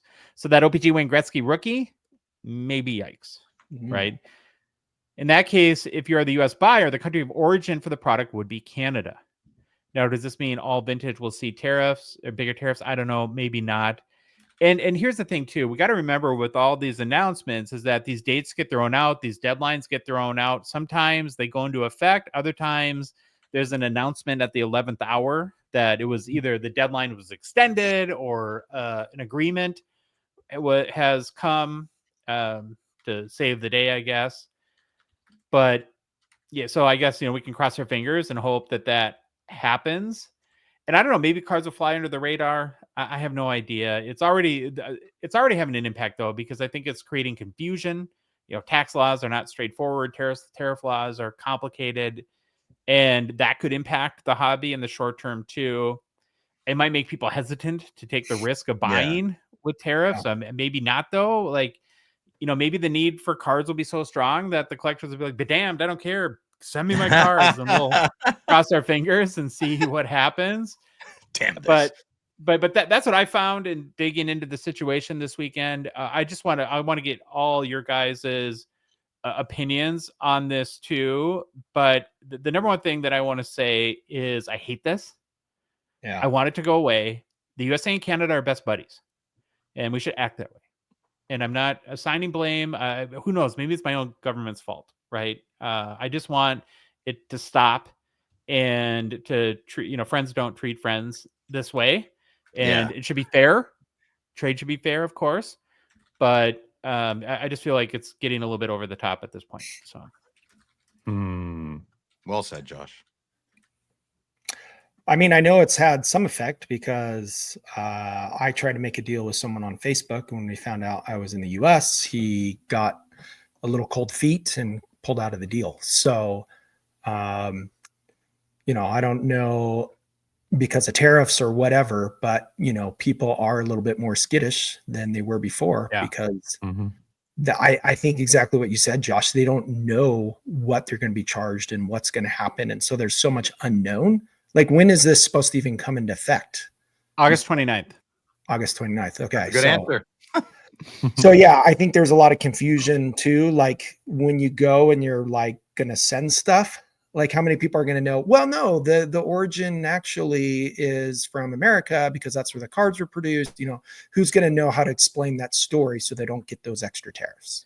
So what I'm banking on is there's a lot of very big entities with a lot riding on this, like eBay. And if we don't think how we know or how politics works, or we don't know how politics works, I'm sure there's a lot of heavy lobbying happening right now to make this go away. And so I've never been team lobby before in my life, but I'm team lobby right now. Make it go away, please. I don't care. Phil or Louis, you guys got anything to add? No, I think I don't have anything. No. But what's going to happen is going to happen. Yep. I know that's a weak take, but that's my Well, take. just sucks. Something you can't control anyways. So Yeah. Yep. Serenity prayer helps with this. does. Yeah. Adapt and overcome, right? That's my son in the army. That's what we talk about all the time. Yep. Baba Louie, you gonna file the next report? I am. Hamburger. Oh no. It's been floating around. I was waiting a little while to see if there's more information to come out on it, but it does seem like it did happen. We had cards stolen at the National again. Looks like it was a 51 Bowman Mickey Mantle. I even know it was in a slab. I don't remember what the grade was, but it was somewhere around 13-4 in his case, and then a Michael Jordan rookie card. So that one was also slabbed 7 or an 8, maybe, if I remember right. But I guess my question is more just discussion. It's like, what else can be done? And what else does one need to do to prevent this? It sounds like it was get the dealer over to the other side of his L, and somebody went in and reached in and grabbed bait and switch. Yes. But I got a picture here, of like the display cases of their Clemente Collector, I think is his name. He actually had video of these cards in the case before they were stolen, and these are the cases. So I get to the point where it's like the bait, getting the guy away from his table, but this guy seemed to have done what he could. Now, I don't like that they're open, period. Shut the cases if it was me, but right here, he's got these glass or plexi dividers, to try to reach through to stop somebody. And then he's also got the cases, they're clamped together, so you're not going to be able to easily spread them apart. So I'm curious to see, or I wonder where it looks like that mantle was in the middle somewhere, one of the cases, so how they split them apart. But I don't know. I hate seeing people's cards getting stolen, but it's like if you get 3 or 4 friends together and you plan something like this for a month, it doesn't take long. You can be quite savvy if you target somebody. Go to this year's National. Just don't buy one card, and for 3 days you walk around and you make a list of the 10 weakest, most bad habit dealers. You come back next year and you execute. If you steal 352 Manals or 51 Manals, that's worth a year of planning. So I think it's up to the dealers to be a little more savvy. It's sad. It sucks. Mhm. But if it's your card, lock the case, dude. We're not talking, Shane Pinto Young Guns here, all jokes aside. We're talking about pieces of American history that are worth lots of money. Lock your cases, man. Yeah, I remember when Josh and Enzo had a conversation exactly about that. Like, yeah, it's annoying. You have to put the key in and unlock it every time. Mhm. Do it. But then it takes an extra 5 seconds and your product is secure. Right. And so, it's just whether or not they want to be able to take those extra steps. And if you take those extra steps, you're going to have more security. You walk by and you see this case and it's open or mostly open or whatever, then you're a target for those things. So Yeah, I just don't like seeing the cases up. It's just like you Well, said, the extra second just to unlock it, open it. And those are the old ones. You can get low profile ones that just have Mhm. like a magnet key and just they pop right open. It's super easy. Super easy. To Phil's point, though, there's a lot of most of this, like Enzo said, is groups, and they can be highly trained, and there's millions of dollars of untraceable products at the national, and there's chaos all around. It is literally a theft's dream environment. Yeah, it's easy. It's not hard. It's easy. Yeah. Even how you had the cases like where he had the squeeze or the clamp together. Like if you close the case, you could bolt your cases together when you get there. Again, just I think going that extra step. But like Enzo said, Enzo from Private Collection Insurance, who on our last show had a great conversation about this. At the end of the day, sometimes thieves are very smart too. They're just bad intentioned, and that's I think where insurance comes in. If you're a dealer with tens of thousands or hundreds of thousands of dollars of cards, it's probably even if you did everything perfect, I don't think there's a way to 100% guarantee that this wouldn't happen to you. And that's why I would call up Enzo at Private Collection Insurance and get yourself that peace of mind. Yeah, even transporting them would be nerve-wracking if you're moving so the first expo I went to, I was planning on, I brought a bunch of my expensive cards. I had it in my, Zion case or whatever. And I put it in my carry-on. I'm like, I'm not going to check this bag. I'm going to put it on my carry-on. So I brought it to the show, showed people cards, whatever, didn't end up moving anything. Anyways, when I was coming home, I had my carry-on in the overhead compartment and I stand up, get off the plane, carry-on is gone. No. Someone took my bag. And no way. Someone took my bag and I rush off the plane. I'm running, trying to find who took it. And then some lady was like, "Oh, sorry, I grabbed the wrong bag." So she accidentally took my bag, but I had probably $25,000-$30,000 worth of cards in that stinking Zion case. And this was before I had insurance. And I just about had a heart attack. That was actually probably one of the biggest things that made me like, okay, I need to get these insured, because I had a heart attack for about 5 minutes when my bag was gone. So, traveling, you need that insurance too, because you're protected even when you're traveling. Yeah, girl. Good report, Louis. Thank you for doing that. Sure. All right, we're going to do something fun. So very, very recently, NHL.com published a list of the top 20 defensemen currently playing in the National Hockey League. Terrible. And as much as I'd love to do it, we don't have time to do a deep dive on all 20, but we are going to start with lucky number 13 and play a little Gongshow game show with our good friend Phil, the Loud Collector here.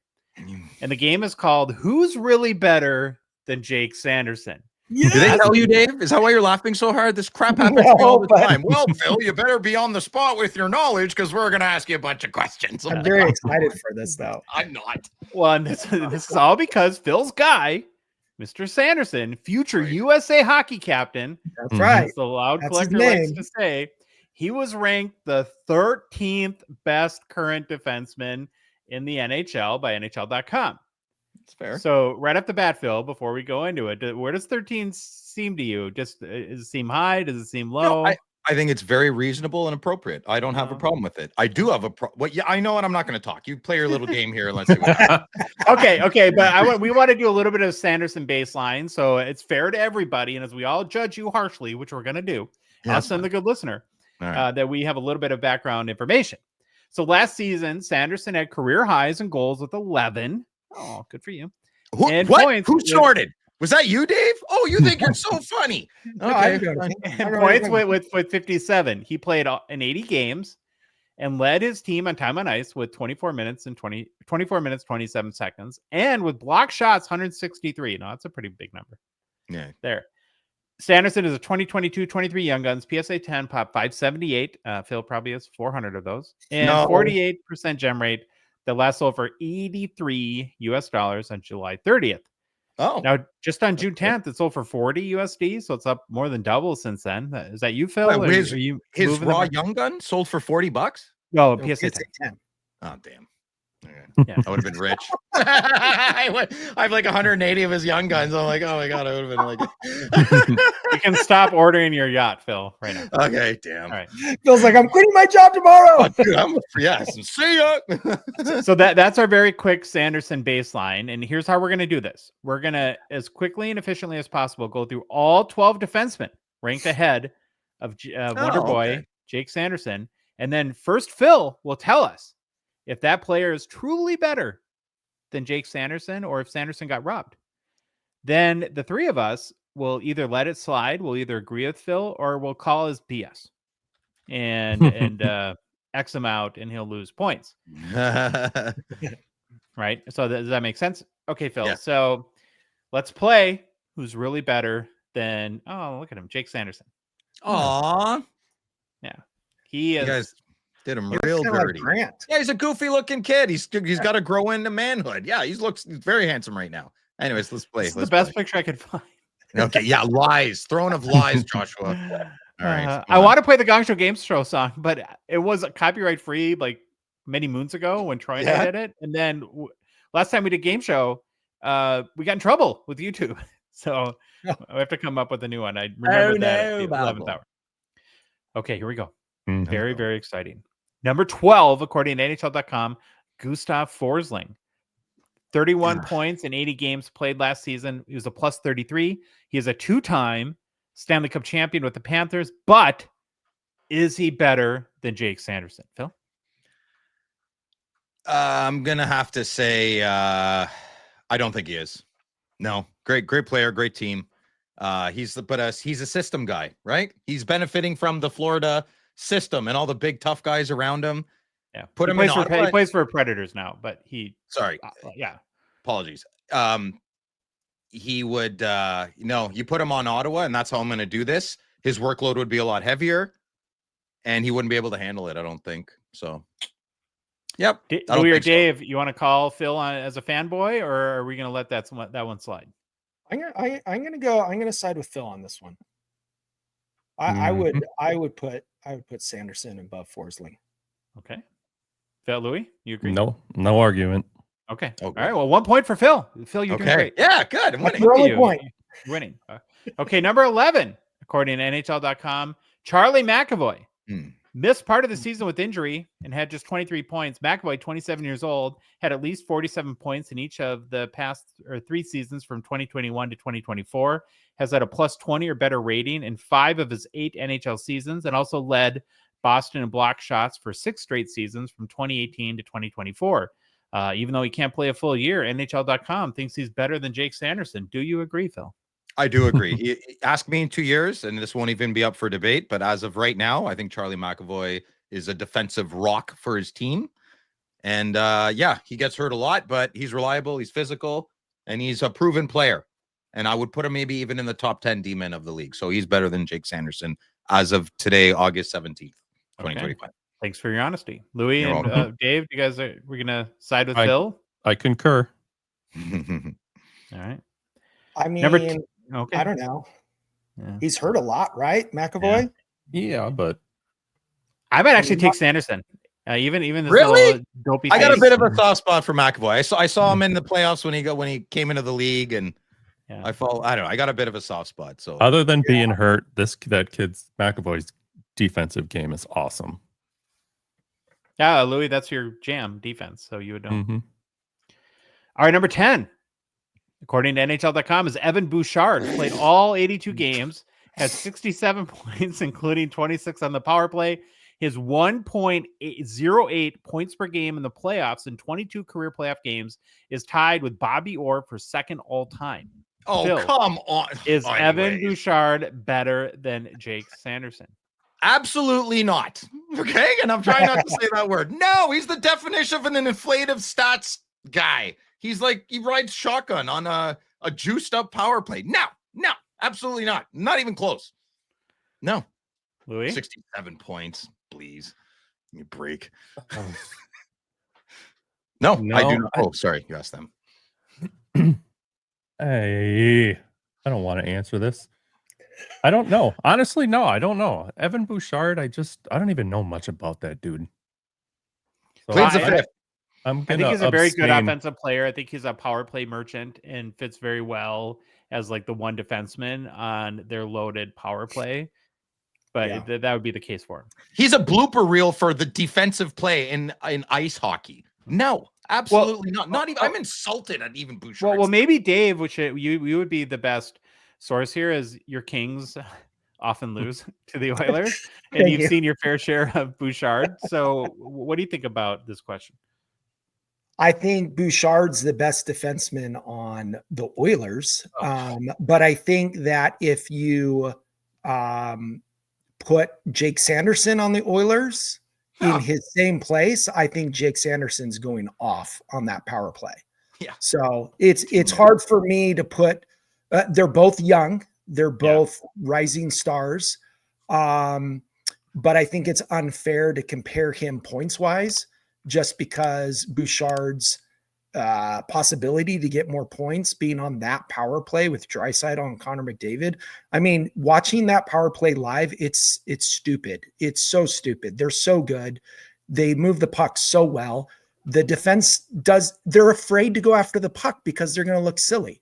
And he's just sitting up there at the point, just taking advantage of it. It's a two-way street though. Can we stop pretending Bouchard is shutting anyone down on 5-on-5?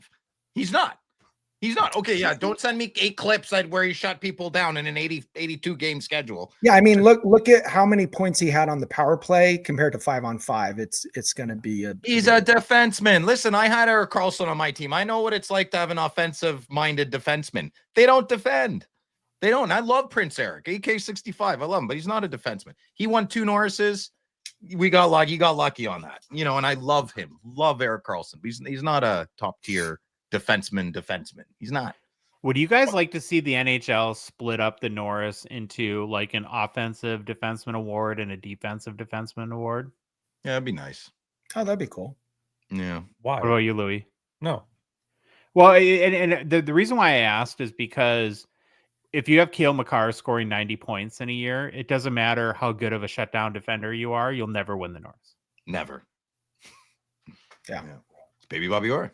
Yeah. Can't argue. You need those shutdown defensemen. I mean, the Kings have their offensive defensemen and they have their shutdown defensemen, and you need those shutdown ones because they play a major role in your success of the team. I just realized, Dave, out of your 4 cards for your Mount Rushmore, 2 are Kings, 2 are Oilers. You related to Ken Holland or by any chance? Wayne Gretzky was a King, so technically 3. Even though he was in an Oilers. Listen, you want to talk Oilers about connection? Kevin Lowe, Yari Curry, Marty McSorley. We can go on forever. I just thought I was trying to be modern and say Mr. Holland. Yeah. No, number 9, according to NHL.com, is Roman Josi. In 14 NHL seasons, Josi has scored more than 50 points 8 times and has at least 20 power play points 6 times. Since 2014-15, he's tied with Victor Hedman for most points by a blue liner with 650.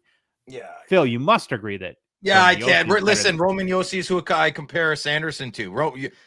He's like Jake Sanderson in like Pokemon when those things evolve or whatever. They get second generation. I don't know. I'd go Roman Josi is still better than Jake Sanderson. And I would love them to be on the same team because he would mentor him. Yeah, Rosi, I can't disagree. Josi deserves to be in the top 10 easy. Anyone want to disagree with Phil, or are we all on the same page that we agree with that? No, Josi should be in the top 5, in my opinion. Yeah, I agree. I totally agree. I can't believe he's that low on the list. He should be in the top 5. Yeah, that's the real insult here. Yeah. Josi, you should be playing this with Josi. I've never seen him play a bad game. I've only probably seen like 10 games of Preds, but he's good. Yeah, I can see a mentorship. I mean, Sanderson looks like his like Dungeons and Dragons playing nephew in this photo comparison. Yeah, listen, there's not good. My team's not very good looking. I get that, but that's not what we're watching them for. That's a good point. You might have the worst looking team in the NHL. Yeah, best player in the world's pretty bad. Number 8, Jacob Slavin. Ooh. Scored just 27 points in 80 games played last season, averaged 21 minutes time on ice, did lead the Canes in block shots, and is a 2-time Lady Byng winner. Who's better, Phil? Your guy, Sanderson, or Sanderson doesn't take penalties. Slavin's a penalty hog. No, he's a great defenseman, but no. You want to call baloney on this one? No, because I don't know enough about Slavin. I don't watch Carolina that often. I literally does. know nothing. Yeah, nothing about Slavin. Like He's a beast. He's a beast defensively. That's all I know. And I know he's not very big on offense, and he's great player, but no, it's not even in the same stratosphere. Number 7.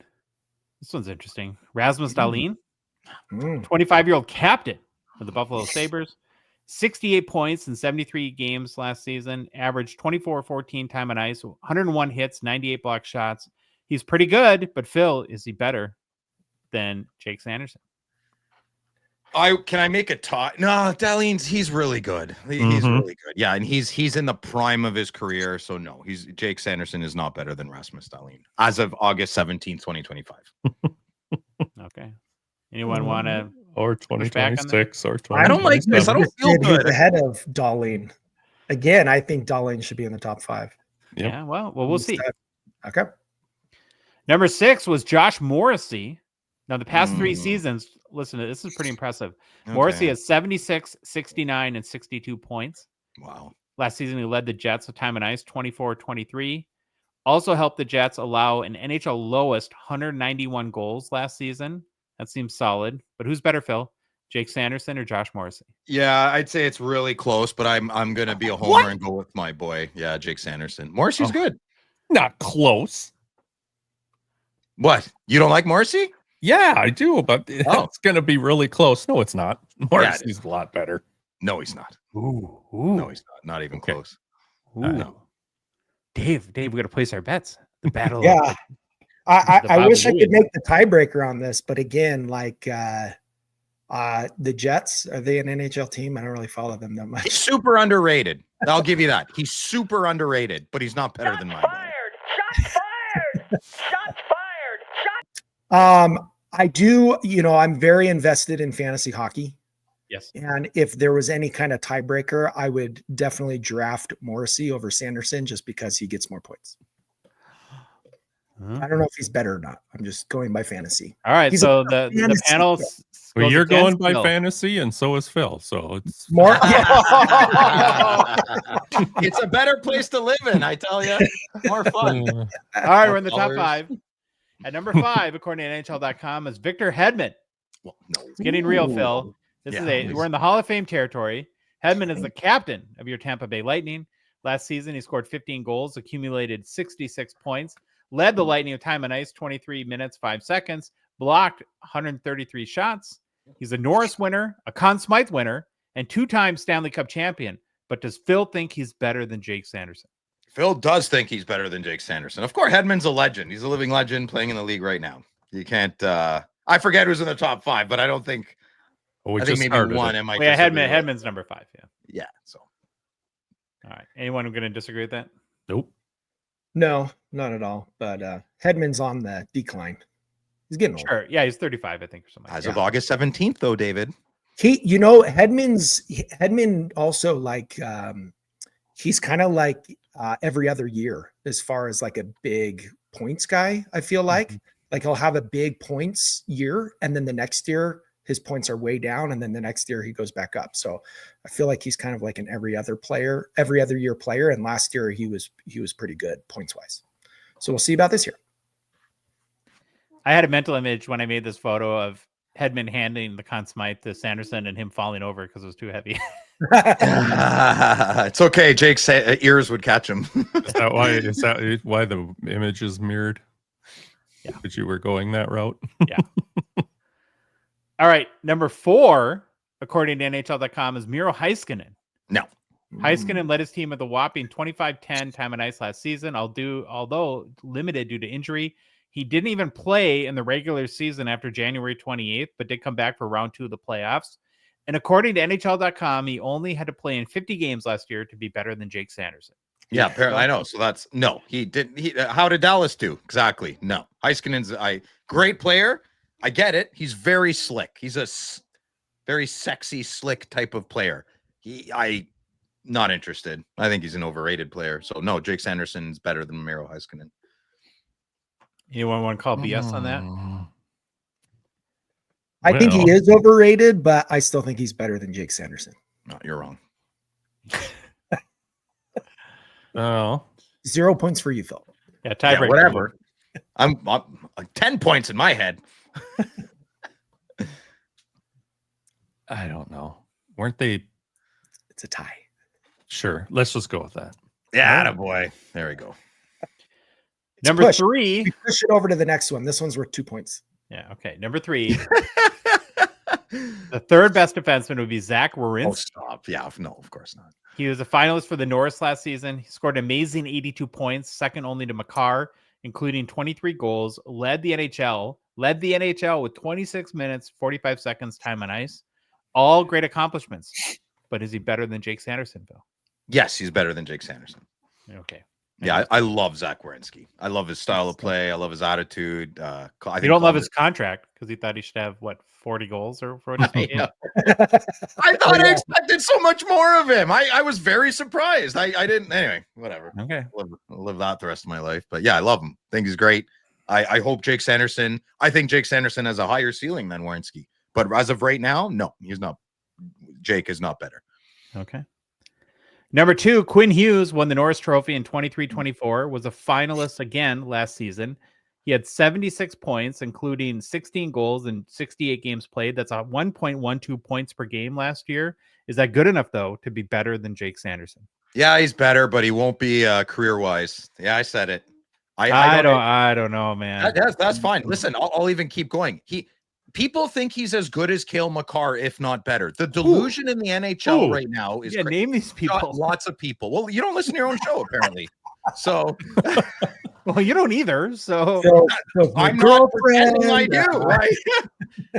Listen, I'm not a big Quinn Hughes fan. I could care less. Like I don't know what the love with him is. I really don't. So And I can't dude. wait till he's on He's Team such Canada. a good skater. You don't think Quinn Hughes can skate circles around Jake Sanderson? Absolutely not.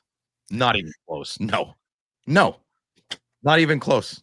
No, Quinn Hughes could not skate circles around Jake Sanderson. No, he's better than him right now, but he could not skate circles around him. Dave, you've seen him play a lot because, again, another West Coast team. Is Phil talking nonsense here?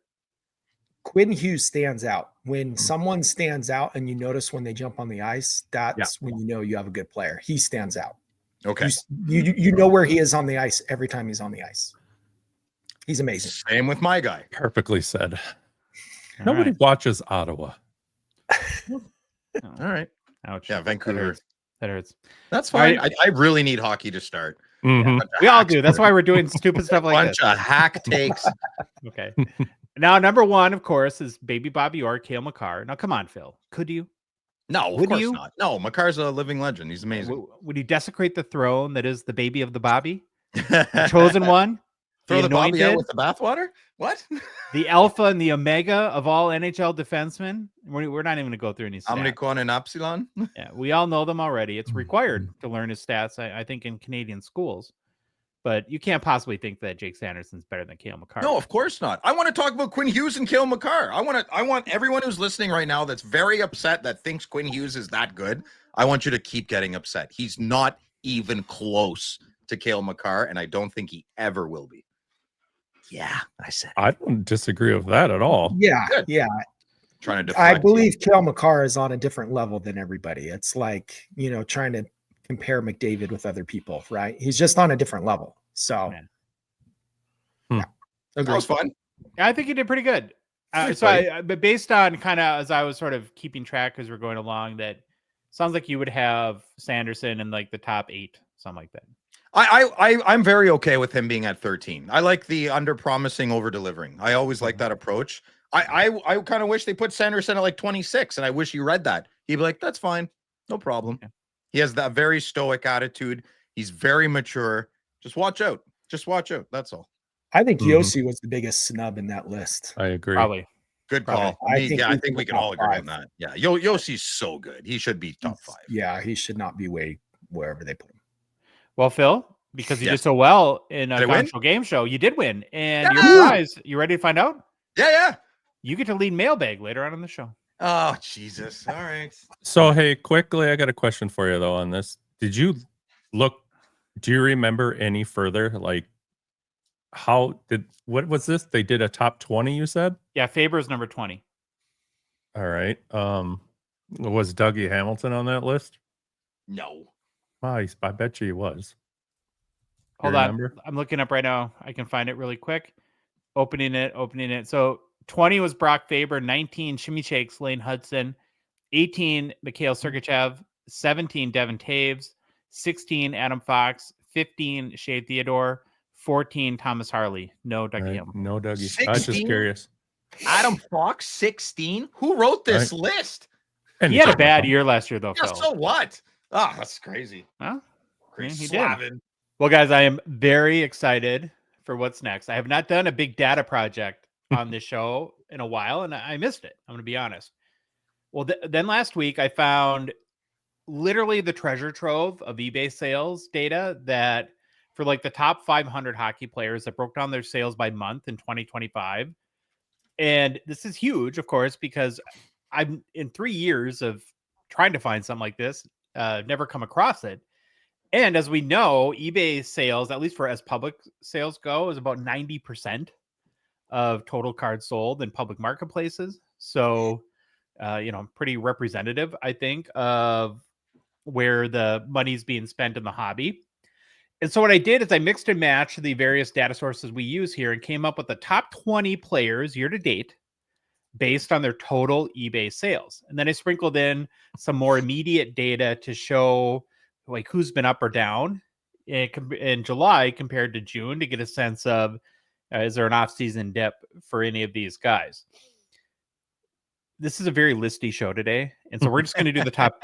We're gonna do like 20 to 11 today, and then we'll do the top 10 on Thursday because it'll take a little bit more time for each player. And the graphics took me a long time to build too, and I couldn't do 20. So that's just I want you guys to look at them. So. Yeah. The truth Now is he coming knows. out. He knows how I feel. Oh, stop it. The so standard disclaimer here. The data we're going to review is only eBay and not other online marketplaces or auction houses, of course. And it's public data too. So it excludes like peer-to-peer deals, the deal you're about to do on Facebook, a deal you make at any card show or by any means that isn't tracked online. And so again, the data is not complete. It's representative or directional, as we'll call it at times. And so don't take it as it's only a portion of what the sales are, but it's statistically significant though, from that directional standpoint.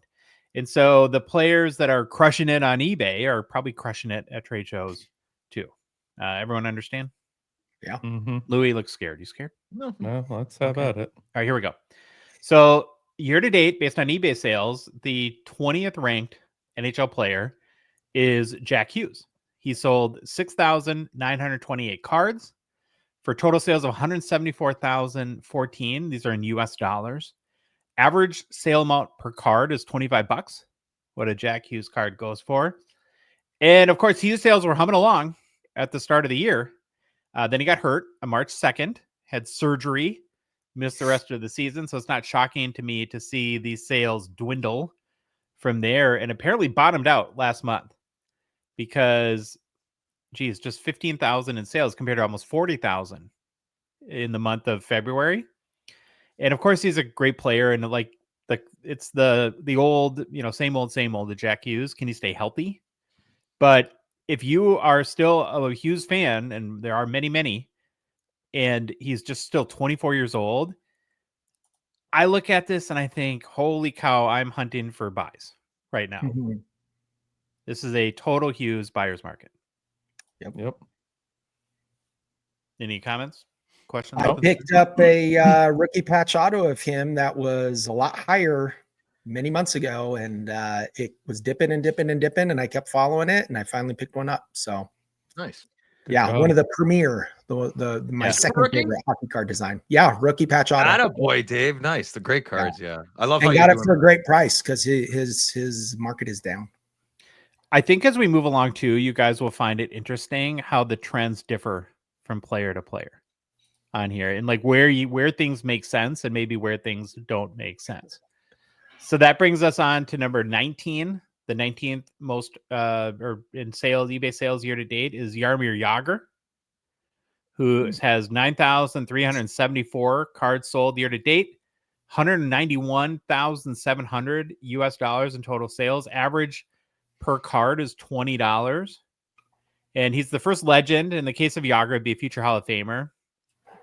In the top 20, I would say sales have been fairly steady, but have dipped a little bit since May. Hard to tell why. Maybe, this is where you could say, again, a little bit of an off-season thing, but usually like in season looks to sell about $100 or about $30,000 total a month.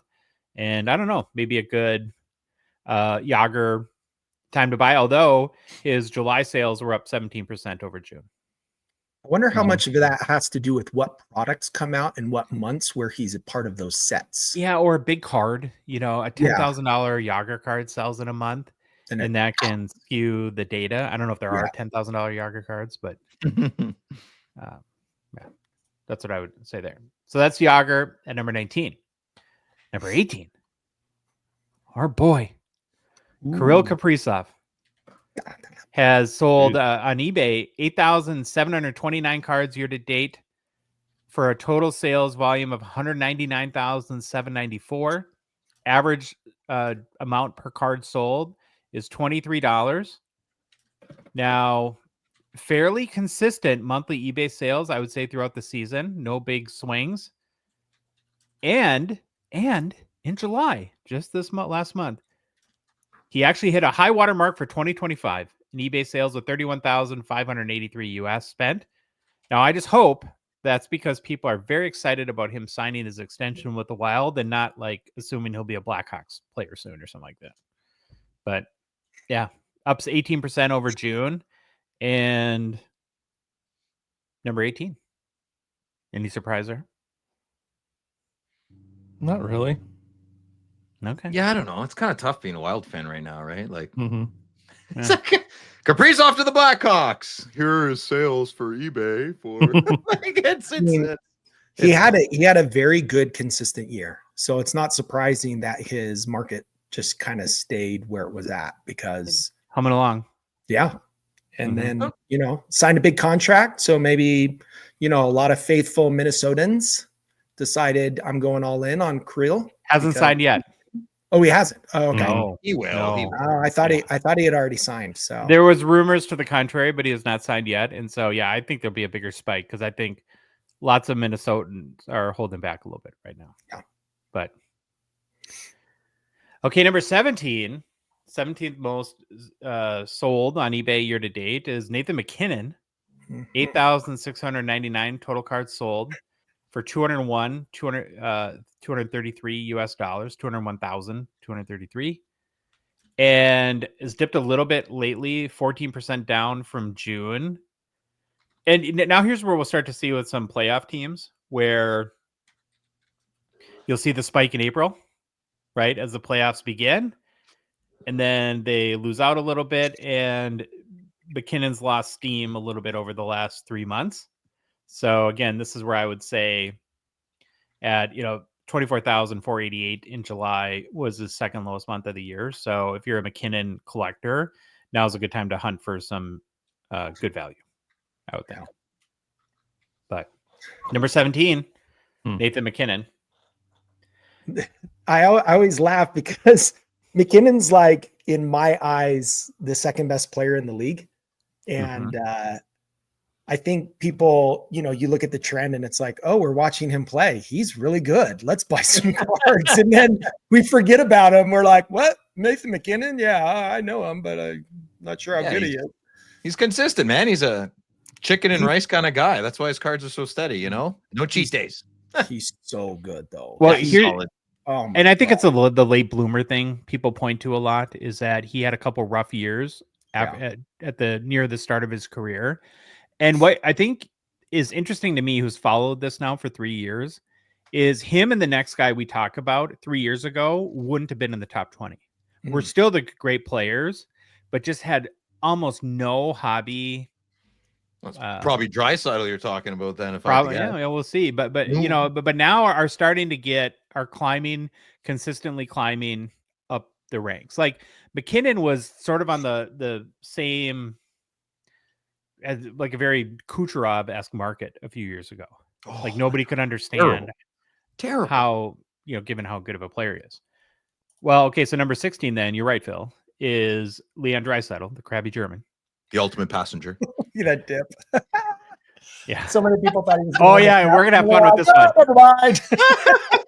We're gonna have fun with this one. So 9,575 cards sold on eBay year to date, average of $23 per card, and 215,502 total US dollars sold. And yeah, I mean that's the big obvious thing, right?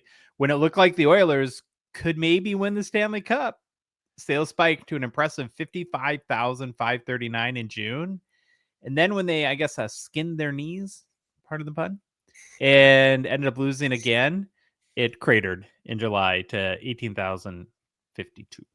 Was this like a Carter realizing that maybe he needs to make better life choices? Maybe. Draisaitl cards. Sales went down almost 70% from 1 month to the next. That's crazy. That's wow. unfortunate. It sucks for any collector Well, of he should- Draisaitl. He should turn that crabby German frown upside down. Yeah. Maybe get Oh, a But little- again, though, it had nothing. He had an amazing year last year. No, Yeah, I know. Just pick it out of And way. That's so why if you're a collector, scooping him up like crazy right now. He's like, yeah, this is what great. you want. You want to Yeah. be scooping him up. Well, listen, no one's ever gonna buy Robin's cards over Batman's forever. So Robin has to find his own city and save the city. So until that happens, I don't think much is gonna change. So at number True. 15, we have our second legend, and that'd be Steve Yzerman, who is 8,080 cards sold on eBay year to date, 218,859 total US dollars, $27 average per card. And the weird thing here is very strong sales in January and February. Yeah. And again, I don't know if that maybe a couple really big Yzerman cards sold or something, but then it's been actually fairly consistent. And July was the lowest month year to date. Maybe that's the off-season dip thing, but I don't know. Maybe what I'm more interested in is if you guys think that, would you have pegged Yzerman to be like 15th? Is that low or higher? He is so consistent selling. Yeah. One thing I've noticed, I think the hobby really likes captains. Like maybe that's just a coincidence because a certain percentage of captains are generally mostly the better player for the longer duration of the career. But Steve Yzerman seems to be a model captain, very stoic. Well, he's He the makes captain. terrible GM decisions, but as a player, he's he just signed Travis Hamonic. I'm like, what are you doing? Anywho, yeah, I think Look at his eyes, Phil. Stevie is very disappointed in your comment about his. no, that's because he grew up in Ottawa. He's like, I gotta get out of here. Those are like 3-day Coke bender eyes right there. Yeah. Like I said, he lived in Ottawa. Not much to do around here. Yeah, so Stevie Y at number 15. Stevie Y. Number 14 is our first Tendy in the top 20. Patrick. Yes. Pretty impressive. 15,369 total cards sold on eBay year to date for a total of 266,986 US dollars, so about $17 a card. Here's the thing that struck me here. If Patrick Waugh is 14, and I honestly don't remember the top 10 at this point, but is he the only goalie in the top 20? Probably. Who would be ahead of him? Yeah, I don't Nobody. think you're. Yeah. Who? Maybe Dominic Hasek, but I don't think accolades wise, trophy wise, he has more than Waugh, but doesn't mean anything to me. And again, in July, his sales hit the 2025 low so far at 32,934, down 8% from June. So It looks like we are seeing a little bit of a dip overall this year, right? Because there'd be no reason due to play or anything like that for his cards to be down otherwise. Well, here's a big one. Number 13, Austin Matthews. 11,838 cards sold on eBay year to date. $306,756 US dollars, an average of $26 a card. And his chart is a little bit all over the place, right? When you month by month, again, you look at April and it's like, this is when Leafs fans are like, this is our year. This is it. Finally. And then Angelo is like, oh, it's not, right? And he hit, I think for a top tier player, pretty low figure in June, 28,649 US, rebounded, had the biggest single growth, from June to July, 46% up, reaching about $42,000 in sales last month. And, we know, right? I mean, say what you want about Matthews. He's one of the biggest players in the hobby. A lot of cards sold, almost 12,000 year to date. Everyone pretty much knows he was injured a lot last year and had goal production was way down. So you're probably in a pretty good buying zone, I would assume. It surprised me a little bit that he was this low as number 13, given how big of a hobby star he is. Mm-hmm. He had a terrible year last year, though. I don't know. I mean, I think that spike from June, July, that was Phil filling up his top loader binder with mustache cards. So I think we know where that came from. He is Phil's man crush. It's very secret. What do you objectively, Phil? Are you surprised he's as low as 13? Yeah, I think it's a little unfair. Don't clip that or anything, but yeah, he's a top tenner. Come on, let's be honest. But I'll never say that again. I'm vulnerable in this moment. Number 12, maybe another guy that's too low. The aforementioned baby Bobby Orr, Gail McCarr. Number 12? What? Yeah, total eBay sales lists? Year to date.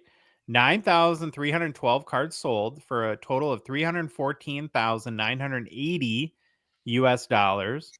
That's an average of $34 per card sold on eBay. And a pretty big dip from June to July. Again, there was sort of the offseason, the playoff surge from Makar. And last month, just 38,157 US in total cards sold, down 21% from June, when it was 48,154.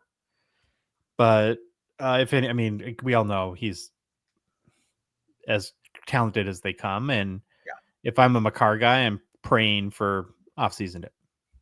Mm-hmm.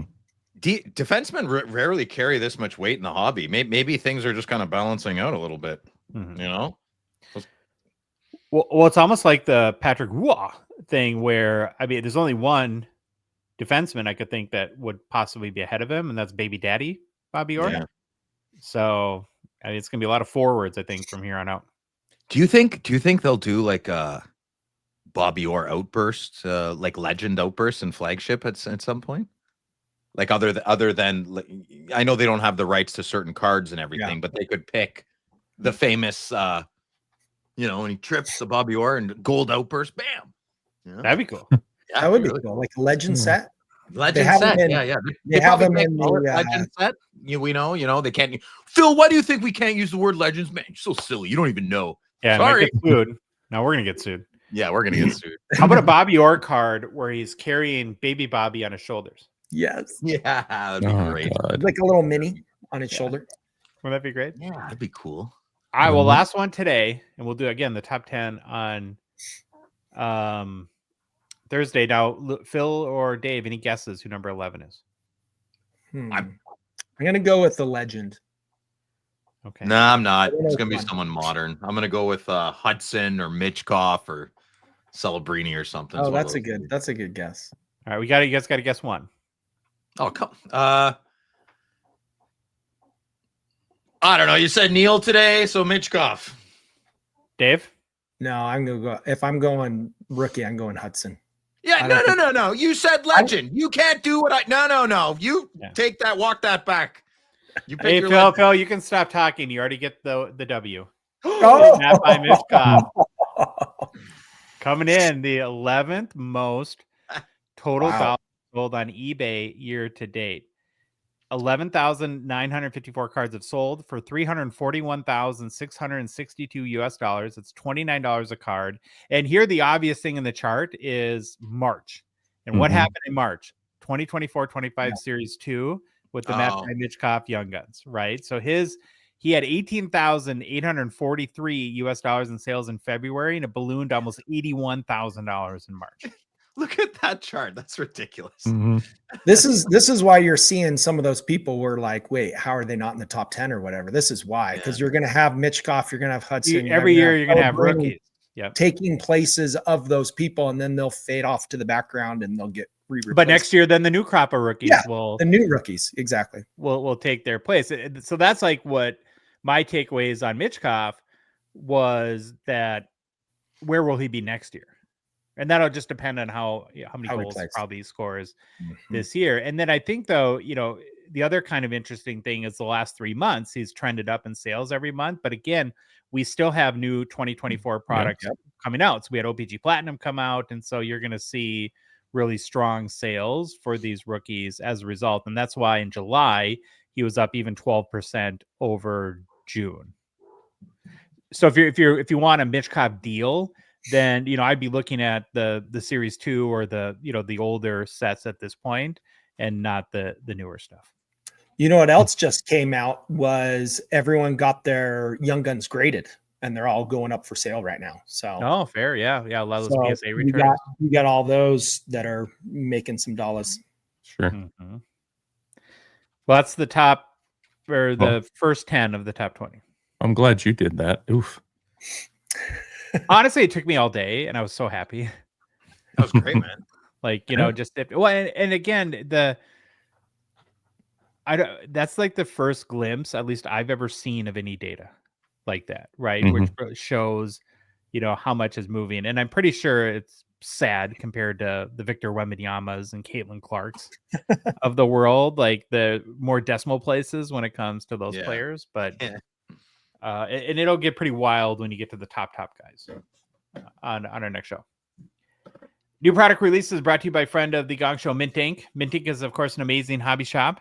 I say that because, well, they have it all. It's a state-of-the-art facility in Vaughan, just outside Toronto. And they also have great people, though. We probably don't mention that enough, top to bottom. So if you're in the GTA, you can count on them to take very good care of you, whether you're in the market for hobby boxes like 2425 SP Authentic. They've got you covered. Or maybe you're looking for singles, get some of your cards graded, maybe even consign some cards and turn them into cash. You can do it all at Mint Ink. And remember, if you're not in the Toronto area, you can ship your boxes anywhere in Canada right from mintink.ca. Well, we're 5 days past 2425 SP Authentic. Came out just Wednesday. And at this point, it's our duty. Some might call it our moral obligation to review the top 5 very, very early sales to this point. We do it for the hobby. And there's a bunch of, actually been a bunch of movement so far. So it's going to be kind of fun. So here's the top 5 highest selling cards so far in 2425 SPA, along with each's respective top sale. And remember, any sale made via the Bay, as the kids in Louis like to call it, old people like us just call it eBay, have been verified as paid for in Tariffs. So we'll get right into it with number 5. The 5th highest selling card is a Lane Hudson Future Watch Auto out of $9.99 raw. So for $1,097 US on August 15th on eBay. Kind of what you expected, guys. $1,000. Yeah, I'm terrible at predicting prices. I don't know if this was $2,000, I'd be like, oh, okay. I really like the design this year. The more it nice. sits with me. It's brutalist. It's getting closer to the brutalist. Ooh, look you fancy. Number 4 is a Macklin Celebrini Future Watch Auto out of $9.99 raw. So for $1,300 US on August 13th on eBay. And I believe this was the first sale of the card. So first sale, biggest sale. Yep. And about $200 more than Shimmy Shakes, Lane Hudson. Number 3, we have a Macklin Celebrini Future Watch Auto out of $9.99 inscribed raw. That's over $2,000 US on August 15th on eBay. Now that's a $700 difference between his inscribed Future Watch Auto and the regular one, which sold for $1,300. So about 54% premium. Worth it? in your guys' opinion? I think Go ahead, Dave. Yeah, I would say I think if I was a player collect and I was going for a Future Watch auto, I would lean towards the inscribed version because, there's a shorter print of those. So I think that's good. I don't know, for this price, if you waited a year, you could probably get it for half that. But yeah. What about our boy Anthony that pulled the mystery black Celebrity Future Watch auto? Not too shabby, eh? As a player collect, as a guy who overpaid for Brady Tkachuk inscribed, and I had 2 of them, I was more than happy to let go of my second one. It doesn't float my boat as much as it used to anymore. I don't know why, but it doesn't. So no, I don't think it's worth the $700. Do you like that the inscription is the debut date, or would you rather have it, if you're going to do the top 50 inscribed, that you let the player choose like first number overall pick, or my what I think they should do? Snuggle Butts nickname or whatever? I think they should. I like scarcity. I think they should only inscribe 10 of them, and they should let the player inscribe whatever they want. That's what I think. That'd be kind of cool, actually. Yeah. Then they'd be highly sought after. Then it'd be definitely worth the extra $700. Yeah. And it'd probably be more than that. At number 2, now we start to get into the flops. We have a Macklin Celebrini out of 100, the standard vertical kind this year. It's a 3-color patch sold for $2,543 US on August 14th. That's a lot. It feels like that is a lot. Don't usually the flops sell for about the same as the regular, like over time? I don't know. Good question. I think like every time I look at the data, I'm like, how are the flops selling for the same price as the Future Watch autos? They're so much cooler. But I think maybe I'm wrong. Maybe I'm speaking out of line, but I think they're very similar comps. I will look that up, but that now you've intrigued me. Okay. I'm pretty excited about number 1, just to chat about. It's a Lane Hudson Shimmy Shakes. Now remember, they got rid of the retros and they opted to replace those with a horizontal version this year that is lower numbered. It's out of 50. So this is the Lane Hudson flop out of 50 horizontal, sold for $2,846 US on August 15th. And there's no way a retro would have sold for $3,000 of Lane Hudson at this point. Beautiful card though. Look at the patch. Habitant. Yeah, great card. It's this is one of the greatest Lane Hudson cards you could own. So I think that it's worth every penny, which is insane money, but I think I love the horizontal version, even though it's not quote unquote true. I just like the layout of the horizontal. It's when I think of the flop, I think of it as a horizontal and not a vertical card. So maybe a lot of other people do too. He's got a nice L there, a nice cursive L. Yeah, that adds everything to the card. For me, he could tighten that autograph up, and it could be pretty good. The only thing, and I think even if you, based on this sale and some others I've seen, it looks like that this strategy of replacing the retro with the horizontal flop could be a W on Upper Deck's part. Is, some of these iconic cards like Future Watch Auto is out of $9.99. Cup RPA is out of $99 or $249. Seismic Gold is out of $50. Now it's not a retro, but now because these horizontals, they're either out of I am so used to the Future Watch Auto patch being out of 100. That's the one little part that bugs me about this a little bit, but maybe that's just me. Yeah, we'll see. We'll see how it plays out. We'll see how the dust settles on this one. Yeah, because all the retros in the past have been shorter printed, right? Even though they $2.99 or $4.99 or $1.99 or something like that. Yeah. Or 25. 20 patch auto is 25. Well, I'm talking about the in general. You're right. Yes. Yeah. You're right. So I think that's why they went with the shorter print, but yeah, we'll see. You know who got me? You know who got me on my second retro? Only one time in my life have I paid more for a retro flop. And do you know who got me? I got Quincy. I got Oh, really? I was like, you're crazy. 5 minutes later, I'm walking away. And I'm like, what just happened? I have the card and he has my money. Wait. Is that the barbecue guy you're telling me about? Yeah, barbecue. Yes, I mean, listen, we're not actually, if listen, good listener, we're not actually having a barbecue at Steve Angel's. Don't message him like about the No, barbecue. do it because Phil No. gets in trouble by him, and I find it really Don't do funny. that. This is a joke. I mean, somebody, if you're just, Phil casually said- listening once in a while, don't message. It's not serious. We're not actually going to Steve's house for a barbecue. I don't even know where he lives. See, don't- Phil, don't what you message don't him. know is we are actually all going to the barbecue. You're He just just not. said we're allowed to come as long as we don't bring you. So Yeah, that's fine. So, but there's no freaking barbecue. Stop messaging Steve. He messages Got a Crosby, Phil I gotta buy off instantly. of Like, him. what is this about? I know. I was like, I'm gonna okay. break your hand with mine. Felt like I was in trouble. It was funny. Yeah, he's a strong dude, man. Holy. Yeah, I'm running. I'll fight most people, but I'll run from him pretty quick. Got another kind of fun story in new product releases. So again, pile more crap on 2023-24 EX2000. It did Oh, hit yeah. E-Pack on Friday Let you take for the steal of $280 a box. Now, Good for luck. sure, Upper Deck's not going to undercut their hobby shops here, who basically are trying to give it away at this point.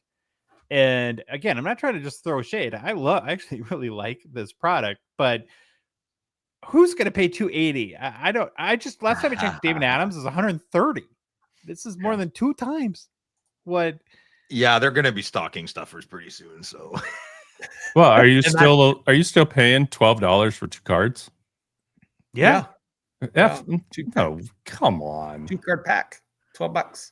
Oh yeah, 2 cards per pack. Yeah, no well, way. hey, let me play devil's advocate to their defense. What else is he supposed to do? What are they supposed to do? I mean, they Well, have. they If you need proof as a brick and mortar store that E-Pack will not undercut you, well, here's your case study. Mhm. With a bullet. Yeah. With a bullet, yeah, right between the eyes. All this being said, if you go and look at some of the achievement and exclusive cards, I'm intrigued.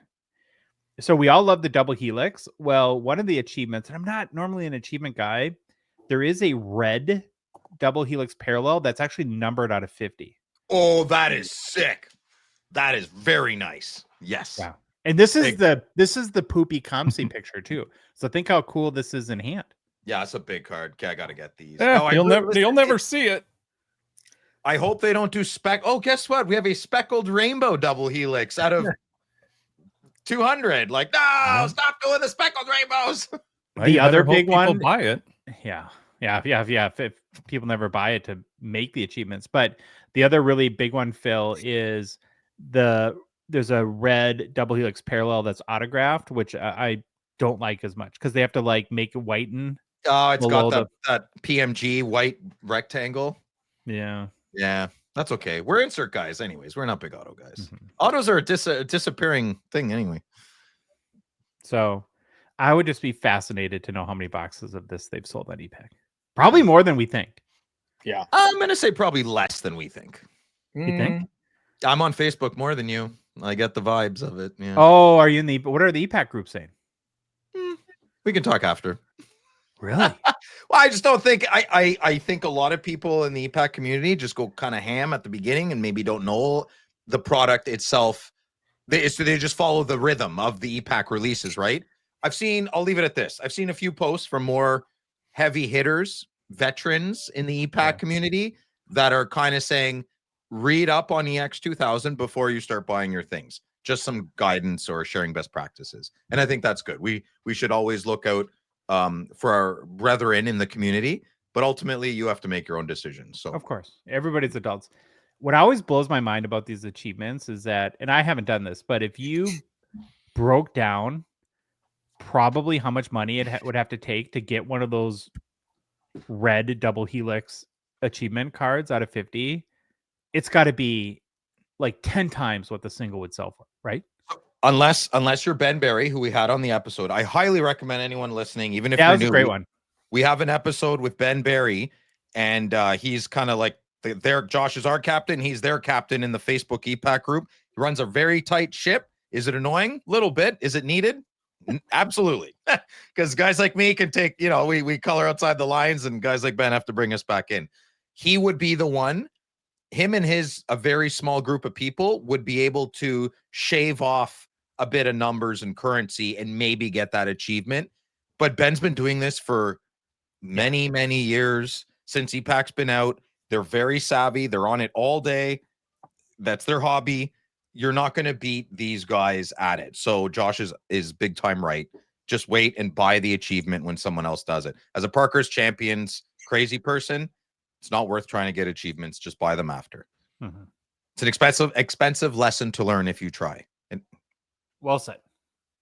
All right, Phil, I'm exhausted. You ready to lead the way through mailbag? I shall carry you. Let's go. Here we go. Oh, I better pull up the show notes. I was not ready. All lies. How do I do You shall this carry again? me later. I know. Google shared folder. It's okay. Secret password. We're gonna be here for a while. 1, 2, 3. Okay. Gongshow Mailbag. All right, pop that up, Louis. I'll have it by the time.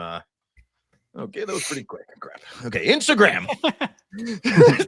Ties Trollo.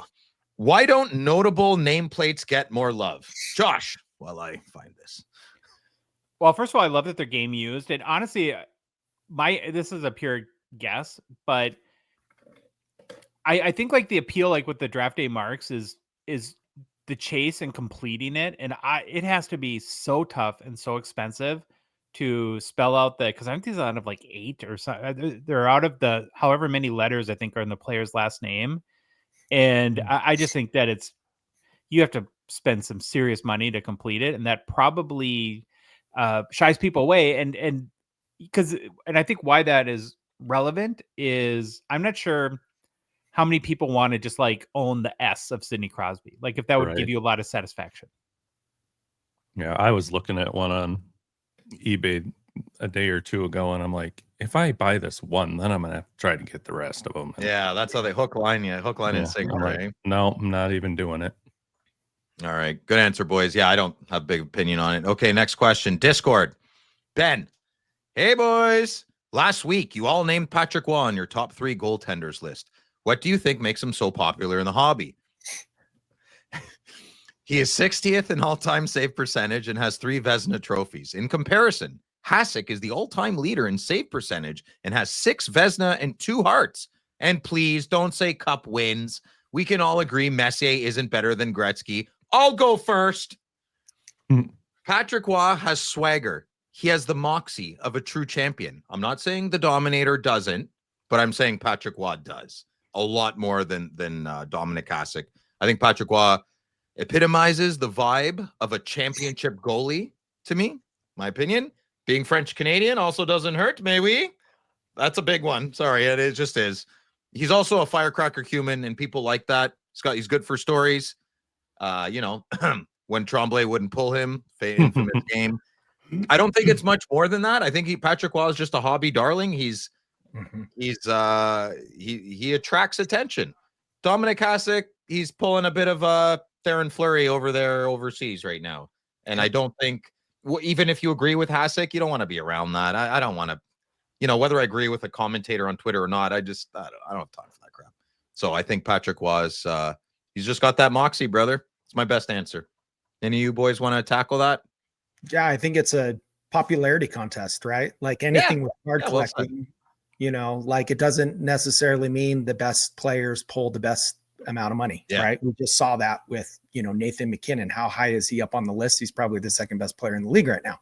Yeah. So it's more about popularity than anything else. And Hasek probably has burned some collectors just by some of the things that have happened recently. And, and like you said, I hope not. I listen. I hope not. Let the guy's done. He's retired. Don't knock him now. I mean, you do it if you want. You're your own person, but I would think it'd be very becoming not to be like that. You know? Yeah. All right. Next question. Discord. Minnesota Sports Card Junkie. The 24-25 clear-cut checklist found at hockeychecklist.com shows no McDavid, no Ovechkin, and no, who's that? Austin Matthews, 34 autos, and looks like very limited update autos for Crosby. Blasphemy. I understand the commentary that isn't bothersome to some or many people, but considering this is a one-card box autograph only product, was it wise not to include those players in this set versus maybe holding their autos out of a different set like Black Diamond? Oh, God, that was a long sentence. Seems like Upper Deck is missing the mark with the concept of their only autograph-only product. I don't have strong opinions. Louis, what do you think? You probably have something good to say there. Yeah, no, this doesn't bother me at all. I put less is more sometimes, and I understand what Tori's saying about this specific product, but I don't think the goats need to be in every dang product all the time either. Leave a spot for somebody else that somebody else might be collecting too. There's a bunch of guys out there. So how many were in this clear cut? Do you remember, Josh? How many cards?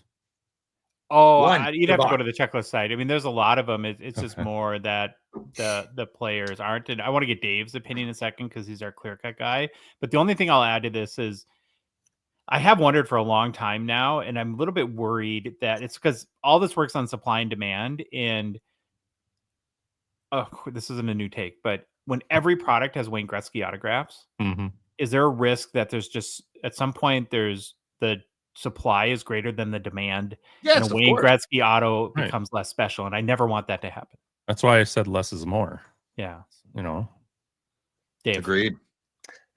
So I'm kind of 50-50 on this because I agree with you guys that you don't want to have the autos in every product, right? Because it basically dilutes it. So when I very first opened the checklist, I went to the Outburst autos because that's my jam for this product.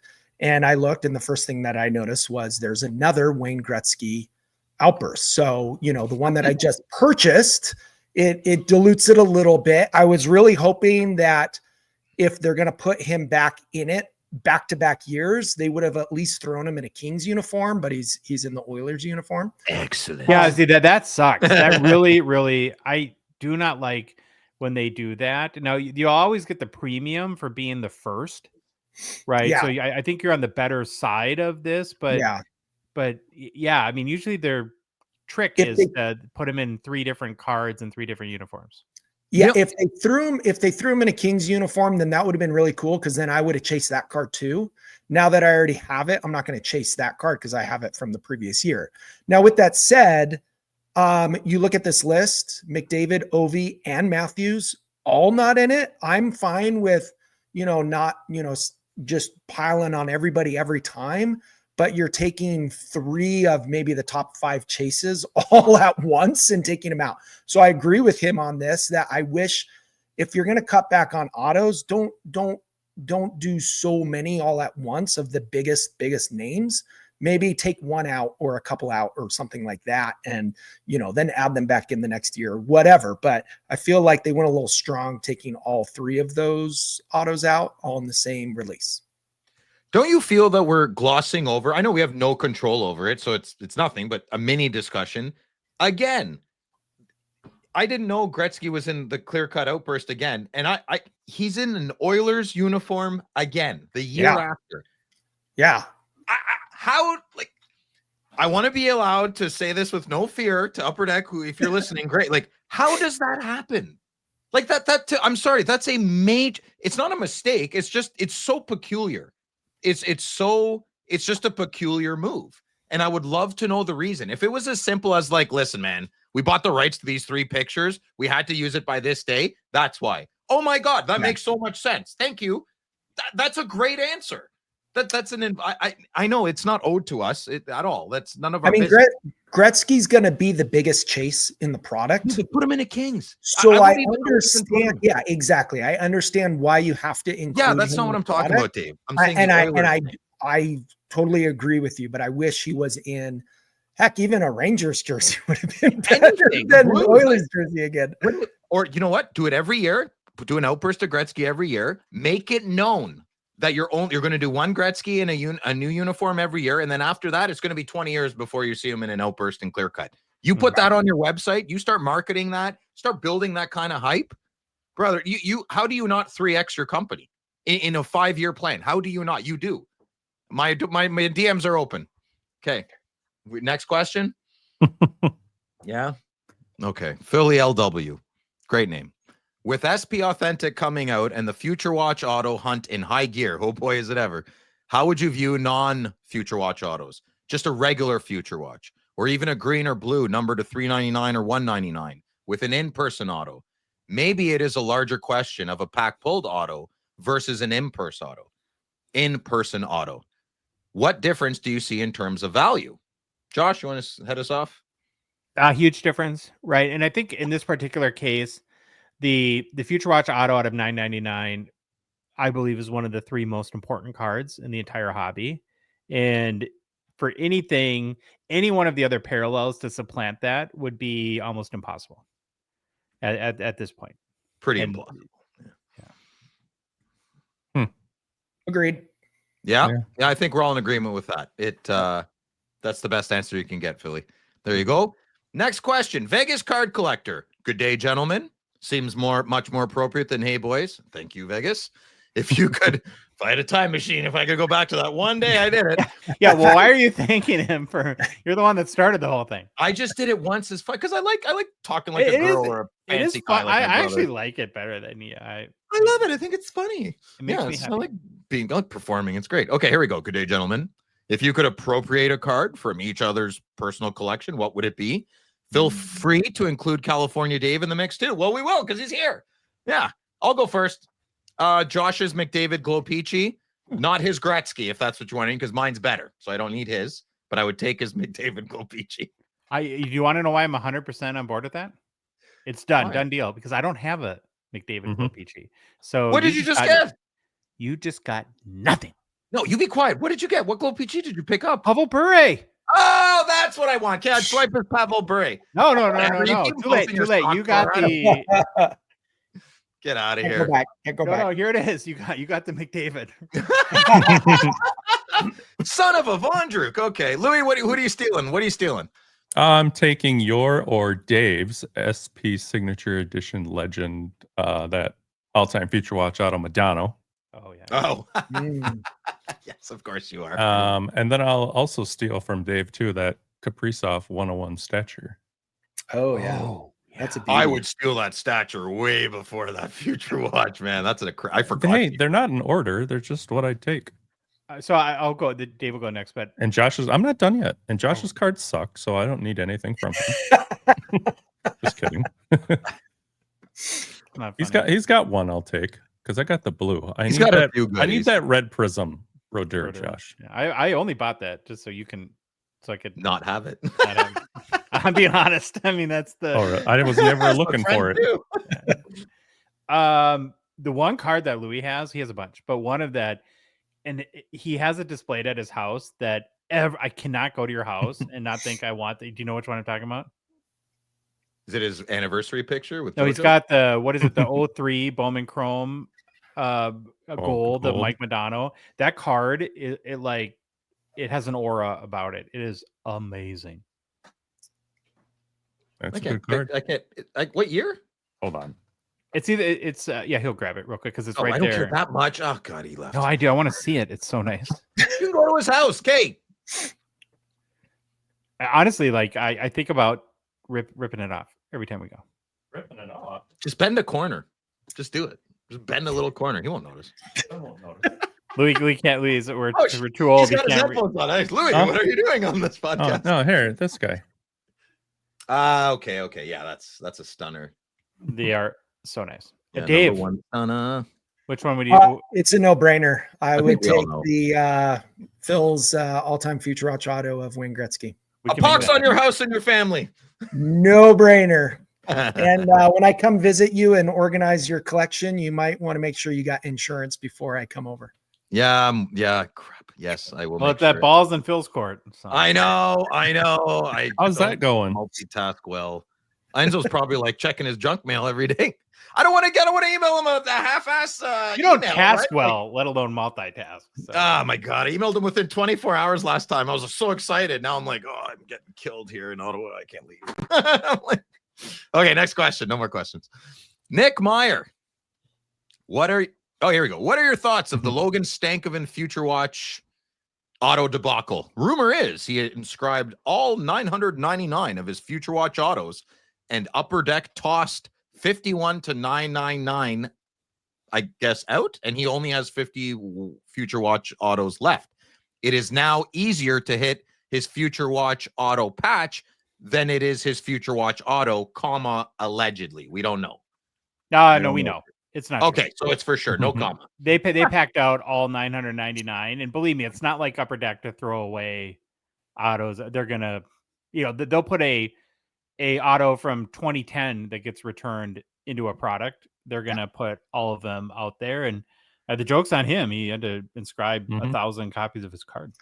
Good answer. All right, there we go. Next question. Instagram 16-bit hockey cards. Most undervalued and overvalued retired players in the hobby. My picks. Undervalued, Brett Hull. 5th all-time in goals. You're not wrong, brother. Overvalued. Oh, God, I like this. Carey Price. If he wasn't on the Habs, would anyone care at all? Ooh, I love it. I'll go first. Boom. I wholeheartedly agree with both. One good season, and this guy is a Habs Montreal Saint. I don't get it. Yeah, I know. People are just, foaming at the mouth now. Hey, that's fine. That's fine. If he wasn't on the Habs, I think he'd be remembered like somebody like Jonathan Quick. And who's Phil, that? you want to say goodbye to our subscribers real quick? Yeah, I know. Listen, man. Habs is like, if you listen to the show long enough, you know about me in Montreal. I don't say that lightly. I truly, I'm not a Price guy, man. I'm just not. I don't get it. I don't get the love. I mean, I like Shane Pinto, who gets that, but he's not what I think everyone think. Like whenever you think Carey Price should be in the Hall of Fame, it just blows my mind. No, he should not be. But he's such a good guy, and he's been through so much. Yes, so have I. So has Dave. So has Josh. So has Louis. Where most humans have. They persevere. Okay. Anyways, Louis, what do you think? I'm not trying to go Homer on it here, but I don't care. I'm happy the way it is, but you look at when I did my Rushmore and Blank Bro Dirt prices of his cards, they're so cheap. I think that's an undervalued one.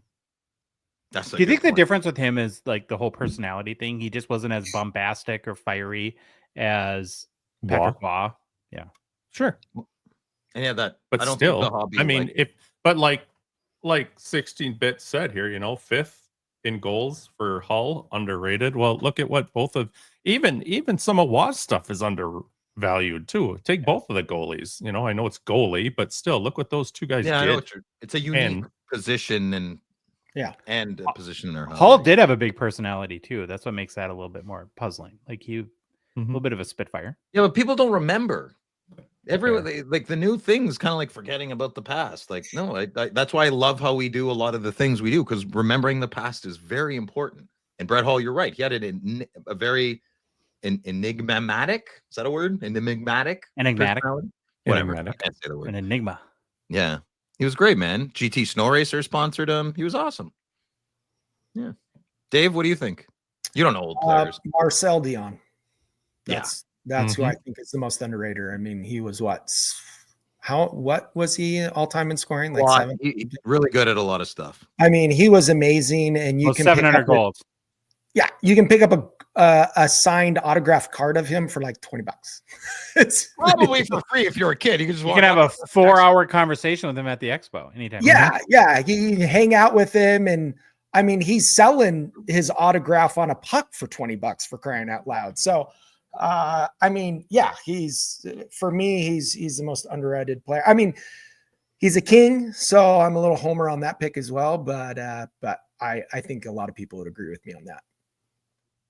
That made me love him so much more, Dave. When you go to the expo and you go to his booth, and you see he's got like cool stuff that he signed, and the first thing that hits you is like, dude, you could be like charging double for that.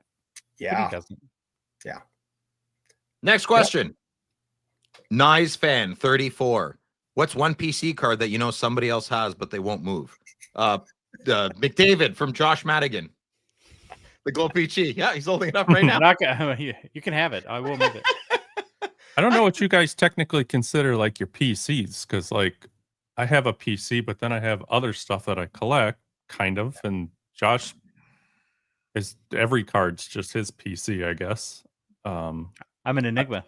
So I don't even know how to answer that. Anything I don't have for sale is in my PC. That's what I have is my PC. Yeah, but they're saying like that's what the word means. Do you guys know somebody else? And basically, Dave mentioned that Grant has his entire PC wish list. So, well, yeah, Grant has the shield I want. That other guy has the monumental of Robitaille I want, and Phil has the all-time Future Watch auto Listen, 48 other people have the Future Watch auto. Go pick on them.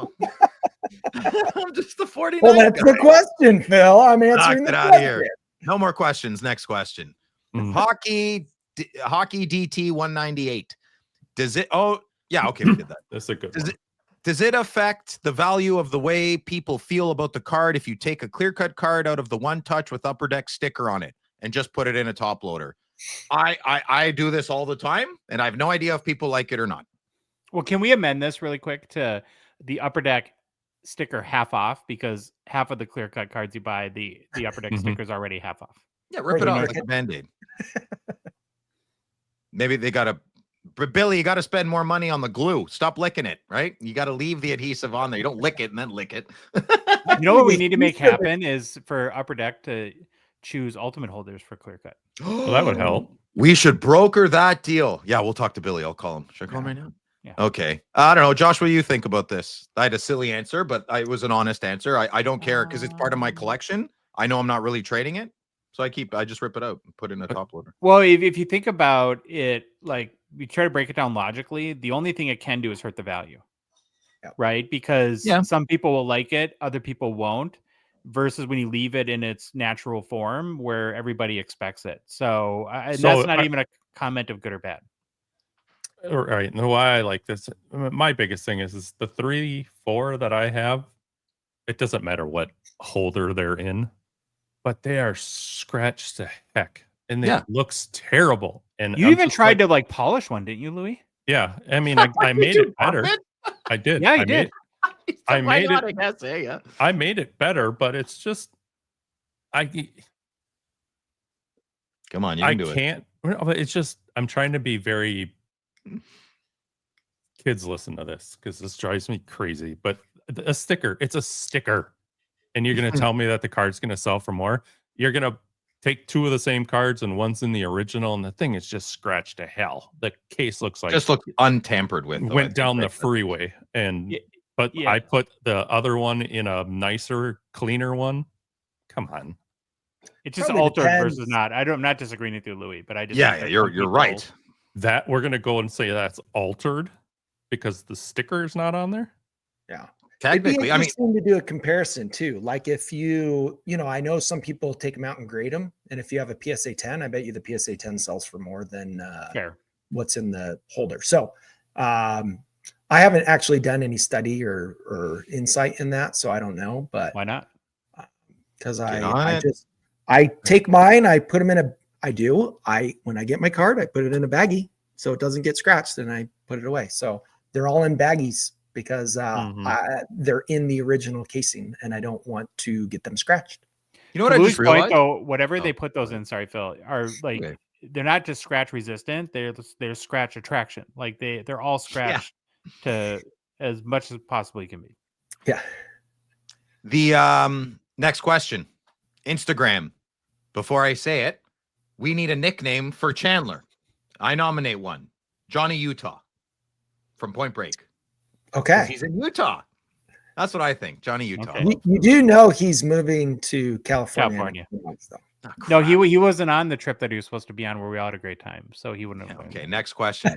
Hockey DT 198. No, wait, what? Oh, Real King. Okay, here we go. If you guys could make a first line of players using only players you PC or like to collect, what would your first line look like? Dave, you can go last because you didn't read the question. Go ahead, Louis. I'm moving Heischer to wing, put Kaprizov on the other side, and Madonna up the middle. Oh, that's good. Josh? Wayner at center, Ovi at left wing, and Kaprizov at right wing. I like it. Boom. I like it a lot. Mine, so I'd put Gretzky at center. No, I wouldn't. I would put Crosby at center. I put Gordie Howe on right wing, and I would put Brady Tkachuk on left wing. And I think that would be an amazing. That would be amazing. No Jake Sanderson. Interesting. Well, on a forward line. Well, if he's that good, why not? If he's that good, Phil, he can't even make top 10 defensemen. But he's an offensive defenseman, so you could. I never said that. I said he's a complete We're done. This is Hey, Dave, go ahead. Since I collect everybody, I can pick whoever I want. Correct. So, but I would put Gretzky at center, and I put Robitaille at left wing because he's the best left winger in all of hockey. And right wing, I don't know who I'd put at right wing. I'd have to think about that one. Maybe Creel the Thrill. I collect a lot of his cards. Dollar bill, y'all. Okay, here we go. Facebook, Larry Lutz. When did player selection get so bad with Upper Deck? Just because someone is a rookie shouldn't mean they automatically get autographed, serially numbered card. Even the hits of a veteran or star players have gotten really bad. Why can't they put better players as the hits of the box? I don't really know how they do it and allocate. Anyone else have anything to say? I just don't know enough to. I think we talked about this earlier. If you used Matthews and McDavid and Draisaitl and all the best players for the autograph hits for every product, then those players' value of their autographs would go down. So you got to use other players. You got to use other veteran players. Plus, you have people who play or collect random people that you don't care about. The $5 auto that you don't care about, there's someone who does care about the player, collect that player. So you got to mix the love in those autograph sets, even though you pull a card that you don't want or like, someone else does. Well said, Dave. Well said. What I think, first of all, when I saw this, the first thing I thought was, I wonder what, there has to be like a specific situation that triggered this with Larry where, but I have noticed, and I think it has to do with like the checklists have to be done so far in advance. Like my guy, Dustin Wolf, who I'm prospecting, in a lot of 2024 products, he's not even in, right? Because that, and what I assume happened is that what he was put in the 23-24 products because he's a rookie and they need rookie content. And then maybe people assume that like if there's going to be 3 Calgary Flames players in a base set, that he wasn't maybe going to be the full-time goalie at this point. And now it seems kind of weird that you wouldn't have maybe the most collectible player on the team in an entire set. Okay. That's probably the best you're going to get out of all 4 of us right now. Next question. Robert Kenny. Hey, boys. Disgusting. Josh, can you confirm, does Phil have a little package? I'm going to go ahead and answer that right now. I'm a grower, Robert. Wondering your guys' thoughts on Fleer Ultra. Do you think if Upper Deck released future years via hobby boxes, the current e-pack only cards could see a surge up in value? Thank you for all you guys do. Truly appreciate what you provide to our hobby. Robert, that last part, thank you. It means a lot to get a pat on the back sometimes. It's a lot of fun, but there's peaks and valleys, brother. Peaks and valleys. And I think I already answered your question. Anyone else? Well, he asked me, and so thankfully I can't confirm. I only know what your sisters tell me, so that's the first part. And I do think that I would love to see Fleer Ultra go to hobby. I think all of us would. Me and Louis talk about that all the time, don't we? But yep, I think we all do. It's a big want for us, especially Carter is leading the charge on that one. Maybe very, very much. All right, next question. Instagram, Nice Fan 34. Do non-rookie shields hold long-term value as more other shields of the same player come out? Josh, you want to go ahead? Yeah, I think it depends on the player. You know, we've just seen we just saw a $30,000 US sale for McDavid, but 8-year shield. Mm-hmm. So, and they're game used, which is a bonus for me. And I see what I think ultimately will happen is that we'll eventually get rookie shields that are game used because the hobby's going to sort of demand it. Yeah. All right. That's pretty good. Mm-hmm. Next question. Josh, the hockey fan. Jesus, Josh, you don't even hide yourself well. Okay. First time submitter. Oh, yeah. It's like the girls at the ballet. They're always like, yeah, I'm new. It's like, yeah, sure you are. Okay, here we go. Just wanted to say you guys do a great job and keep up the amazing content. Question for the week. Besides the Bedard Gold outburst, what are some of the biggest product chase cards that are still unaccounted for? Louis, lead us off. my opinion, I still haven't seen that 1920 Black Madonna stature 101. Yeah, you're asking a biggest card in That's the a hobby. huge chase card. So I'll go next. The Shane Pinto gold outburst of Oh, last year geez. hasn't been found. So I don't know. Like, Oh. dude, what kind of answers do you think you're gonna get here? Like, Right. self-serving, Dave, you right? got to save us, Dave, because I came up with nothing.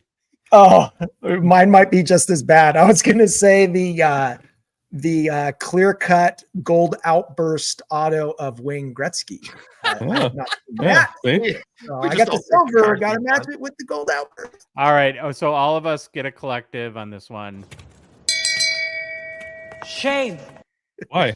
Because we couldn't come up with anything. My favorite card. Something? Anyways, All right, next question. Look at Dave. Phil screwed this one up. Yeah, I did. I screwed it up. Did I? Wait, Lou, do you want to say something? No. Oh, okay. Okay, next question. Instagram. Okay, mama. 2021. 2 questions. Let's try and settle down there, mama. No, I'm kidding. You can ask as many as you want. What is your favorite common allure insert? Mine is orange slice. I'll go. Doubloons. That's common. Crap. Yeah. Well, I mean, comments up to the eye of the beholder. Oh, okay. Is- I'll is- pick the 101 then. Yeah, I don't know. I'm taking 16-bit. I don't that like common? 16-bit. Well, I actually took Phil turned me on to this, and I just said Phil turned me on to Yellow Taxi. So that'd probably be the one. Oh yeah, little Joni yeah. Mitchell Louis, action. stop Yeah. it! Stop it! The I'm confetti. writing that down. I like the That's my confetti pen. cards. Oh, That's yeah. a lure, right? Confetti? Is that a lure? Yeah, I think that's the big Yeah. hit in retail. Little Yeah. taste buds, but Yeah, I really like the confettis. Kind of a paradox there. Okay, next question. Oh, still from Oki Mama. What is your favorite rip? Sub $50. I'll go first. When Josh rips his khakis. I don't own khakis, so Yeah, that's because you keep ripping them. You got to spend more than $50. All right, that's my best answer. Louis? Mhm. A dry one? Yeah, good answer. Yeah. Josh?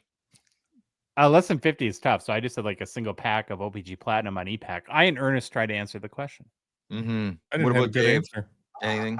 It wasn't under 50, but it was right at 50. We got some Parker's boxes at the National. yeah. That was very fun to rip. I changed my Mm. answer. Yeah, I changed my answer. Nope, I changed too my late. answer. Good Yep. job. Okay, next question. Couch surfer. Do the retro PMGs carry less value than the regulars, like the Future Watch Auto Retros? Josh, you want to answer for all of us?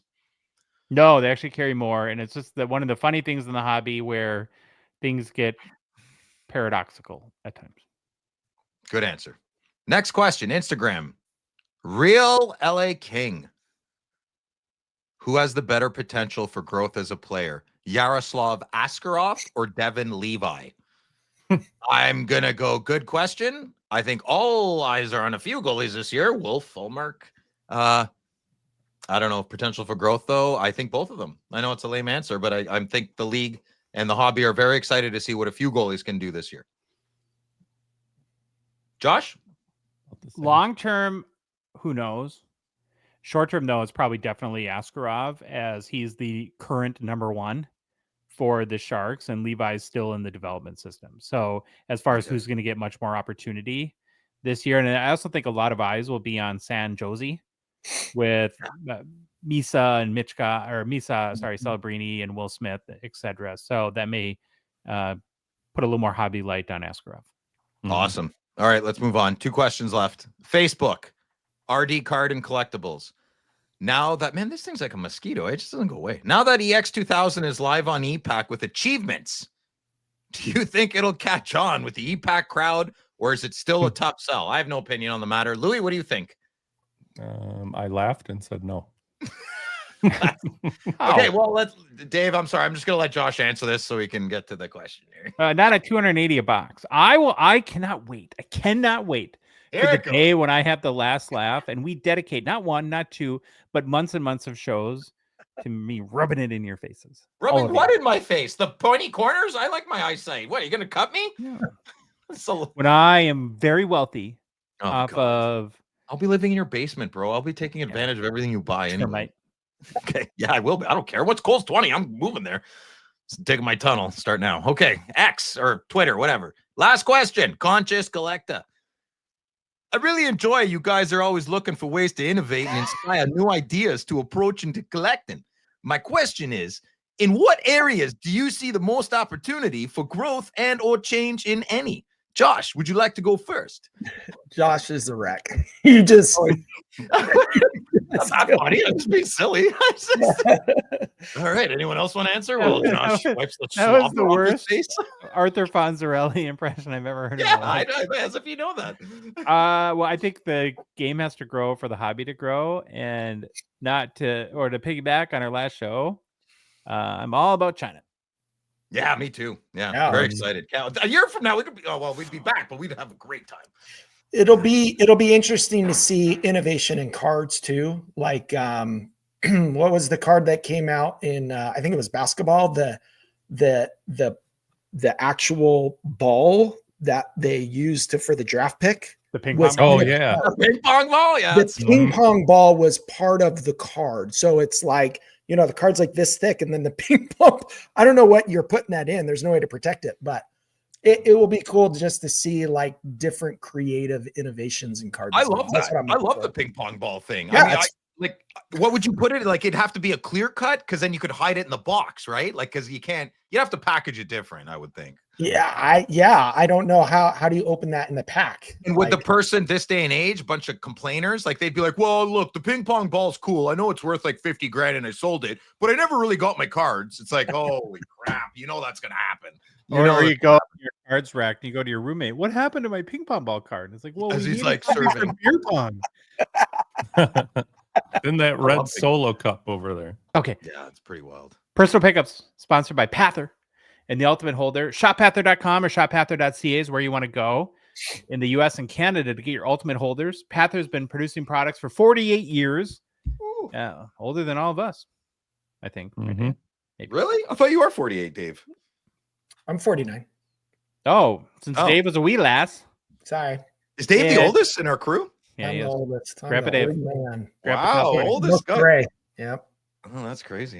Well, they have a long history in collectibles as well. All of our pickups, except for Dave's, are featured in Ultimate Holders because they are the best in our opinion. They're made from acrylic, which is stronger, more clear, more scratch resistant, and also offers UV protection more so than your old Uncle Stewie's one-touch holders. And Or your Uncle Aunt Ruth. Stewie is gross. We know that for a fact. And honestly, you'll see the difference right away. Just pick up a few, try them out. You will notice instantly how awesome they are. And plus, there's tons of other products on Pather, their site, to help display, protect your collectibles. I'm working on getting a box for my 2013 2012 Fleer Retro box. Very excited. So again, shoppather.com, shoppather.ca. Phil. Yeah. Anything? What?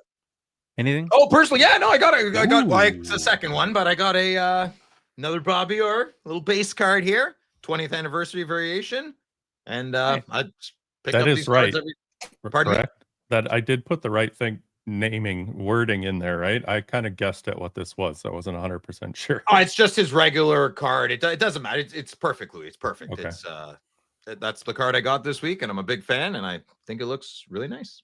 Yeah. Baba Louie? I had nothing until I cleaned out a drawer, and I'm going to say this is a pickup. I didn't know I even had this. It was a 1819 chronology Brian Bellows Huddle.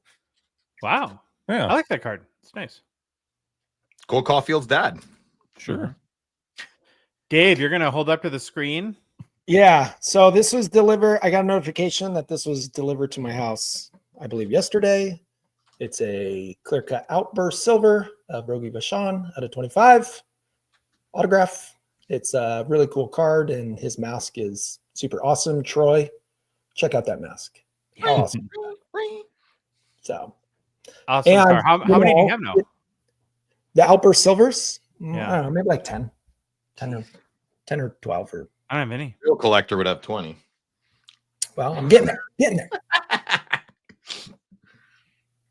For mine, I had to go to kind of like Louis, where I have a bunch of cards in transit at eBay authentication right now, which is taking forever. Kind of stinks. But this card was given to me at the April Expo, and it's actually a card I needed and very, very much like. It's a 2015-16 O-Pee-Chee Platinum Stevie Y Retro Rainbow Gold out of 149. It's raw.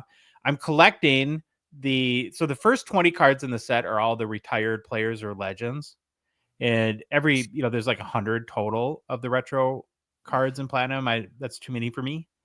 And this is what I needed. And a very kind, good listener to the show gave me this card at the expo, and it was in a pocket in my bag that when we got back from our cabin trip, I discovered. Oh, that's like, best. That's where that went. Yeah, it was like Christmas coming home. I love that feeling, man. That's awesome. So thank you to the good listener again for giving me this card, and it's a awesome card. Yeah, well centered too. Mm-hmm. Very nice. Well, we did it. 318 in the books. Great show. Super fun. Hey, Dave, do you have fun? Yeah. So much fun. Yeah. Oh God. Just don't. If we ever get a woman guest, don't say that. She'll just I'm gonna say it like no, many you will times. not. You will not. I will. Oh, you guys. Oh my God. Got Let's married be to a- honest. We're never getting a woman. Well, if you like the episode, please leave a rating review on Apple, Spotify, whatever podcast app you listen to us on. If you love the show, how could you not? It's got Baba Louie on it. And you want to support us, you want to chat with us on the Hockey Cards Gongshow Discord server, please consider a $5 a month donation. Join our $999 support level tier on Patreon. Link is in the show description in both YouTube and podcasts, on our Instagram, TikTok profiles, on our website, hockeycardsgongshow.com, and on Patreon directly, patreon.com. Search for Hockey Cards Gongshow. We're four old guys, and what do we call them? Like Johnny Utah? Johnny Utah. Yeah, Johnny Utah. You can't know, watch Point Break. It's scary. You won't watch it. Just trust me. We're on social media, and we do memes, whatever those are. We're on Instagram, Facebook, TikTok, Twitter, and YouTube. And boys, the Hockey Cards Gong Show podcast is a production of Dollarbox Ventures, LLC. Have an amazing start to your week. The summer is fading fast, so get outside, enjoy your family, and what, Phil? You want me to go longer? No, I'd rather you didn't. Phil has nothing to do. Oh, Phil's got a girl at his house. So No, she's gone. Oh. Yeah, she left. She cleaned up and left. All right, Louis, you know what to do. Bye. Yo, it's the Gong Show. We're dropping the facts. Hockey cards on fire. No holding us back. Josh looking sharp, the face of the scene. Feeling pork chop pants, rocking it clean. Baba Louie in the booth, he's the man with the plan. The best producer in all the land. Gong Show Nation, let's hit the flow. It's the Hockey Cards Gong Show. Let's go, let's go. Wanna say them in show. Yeah?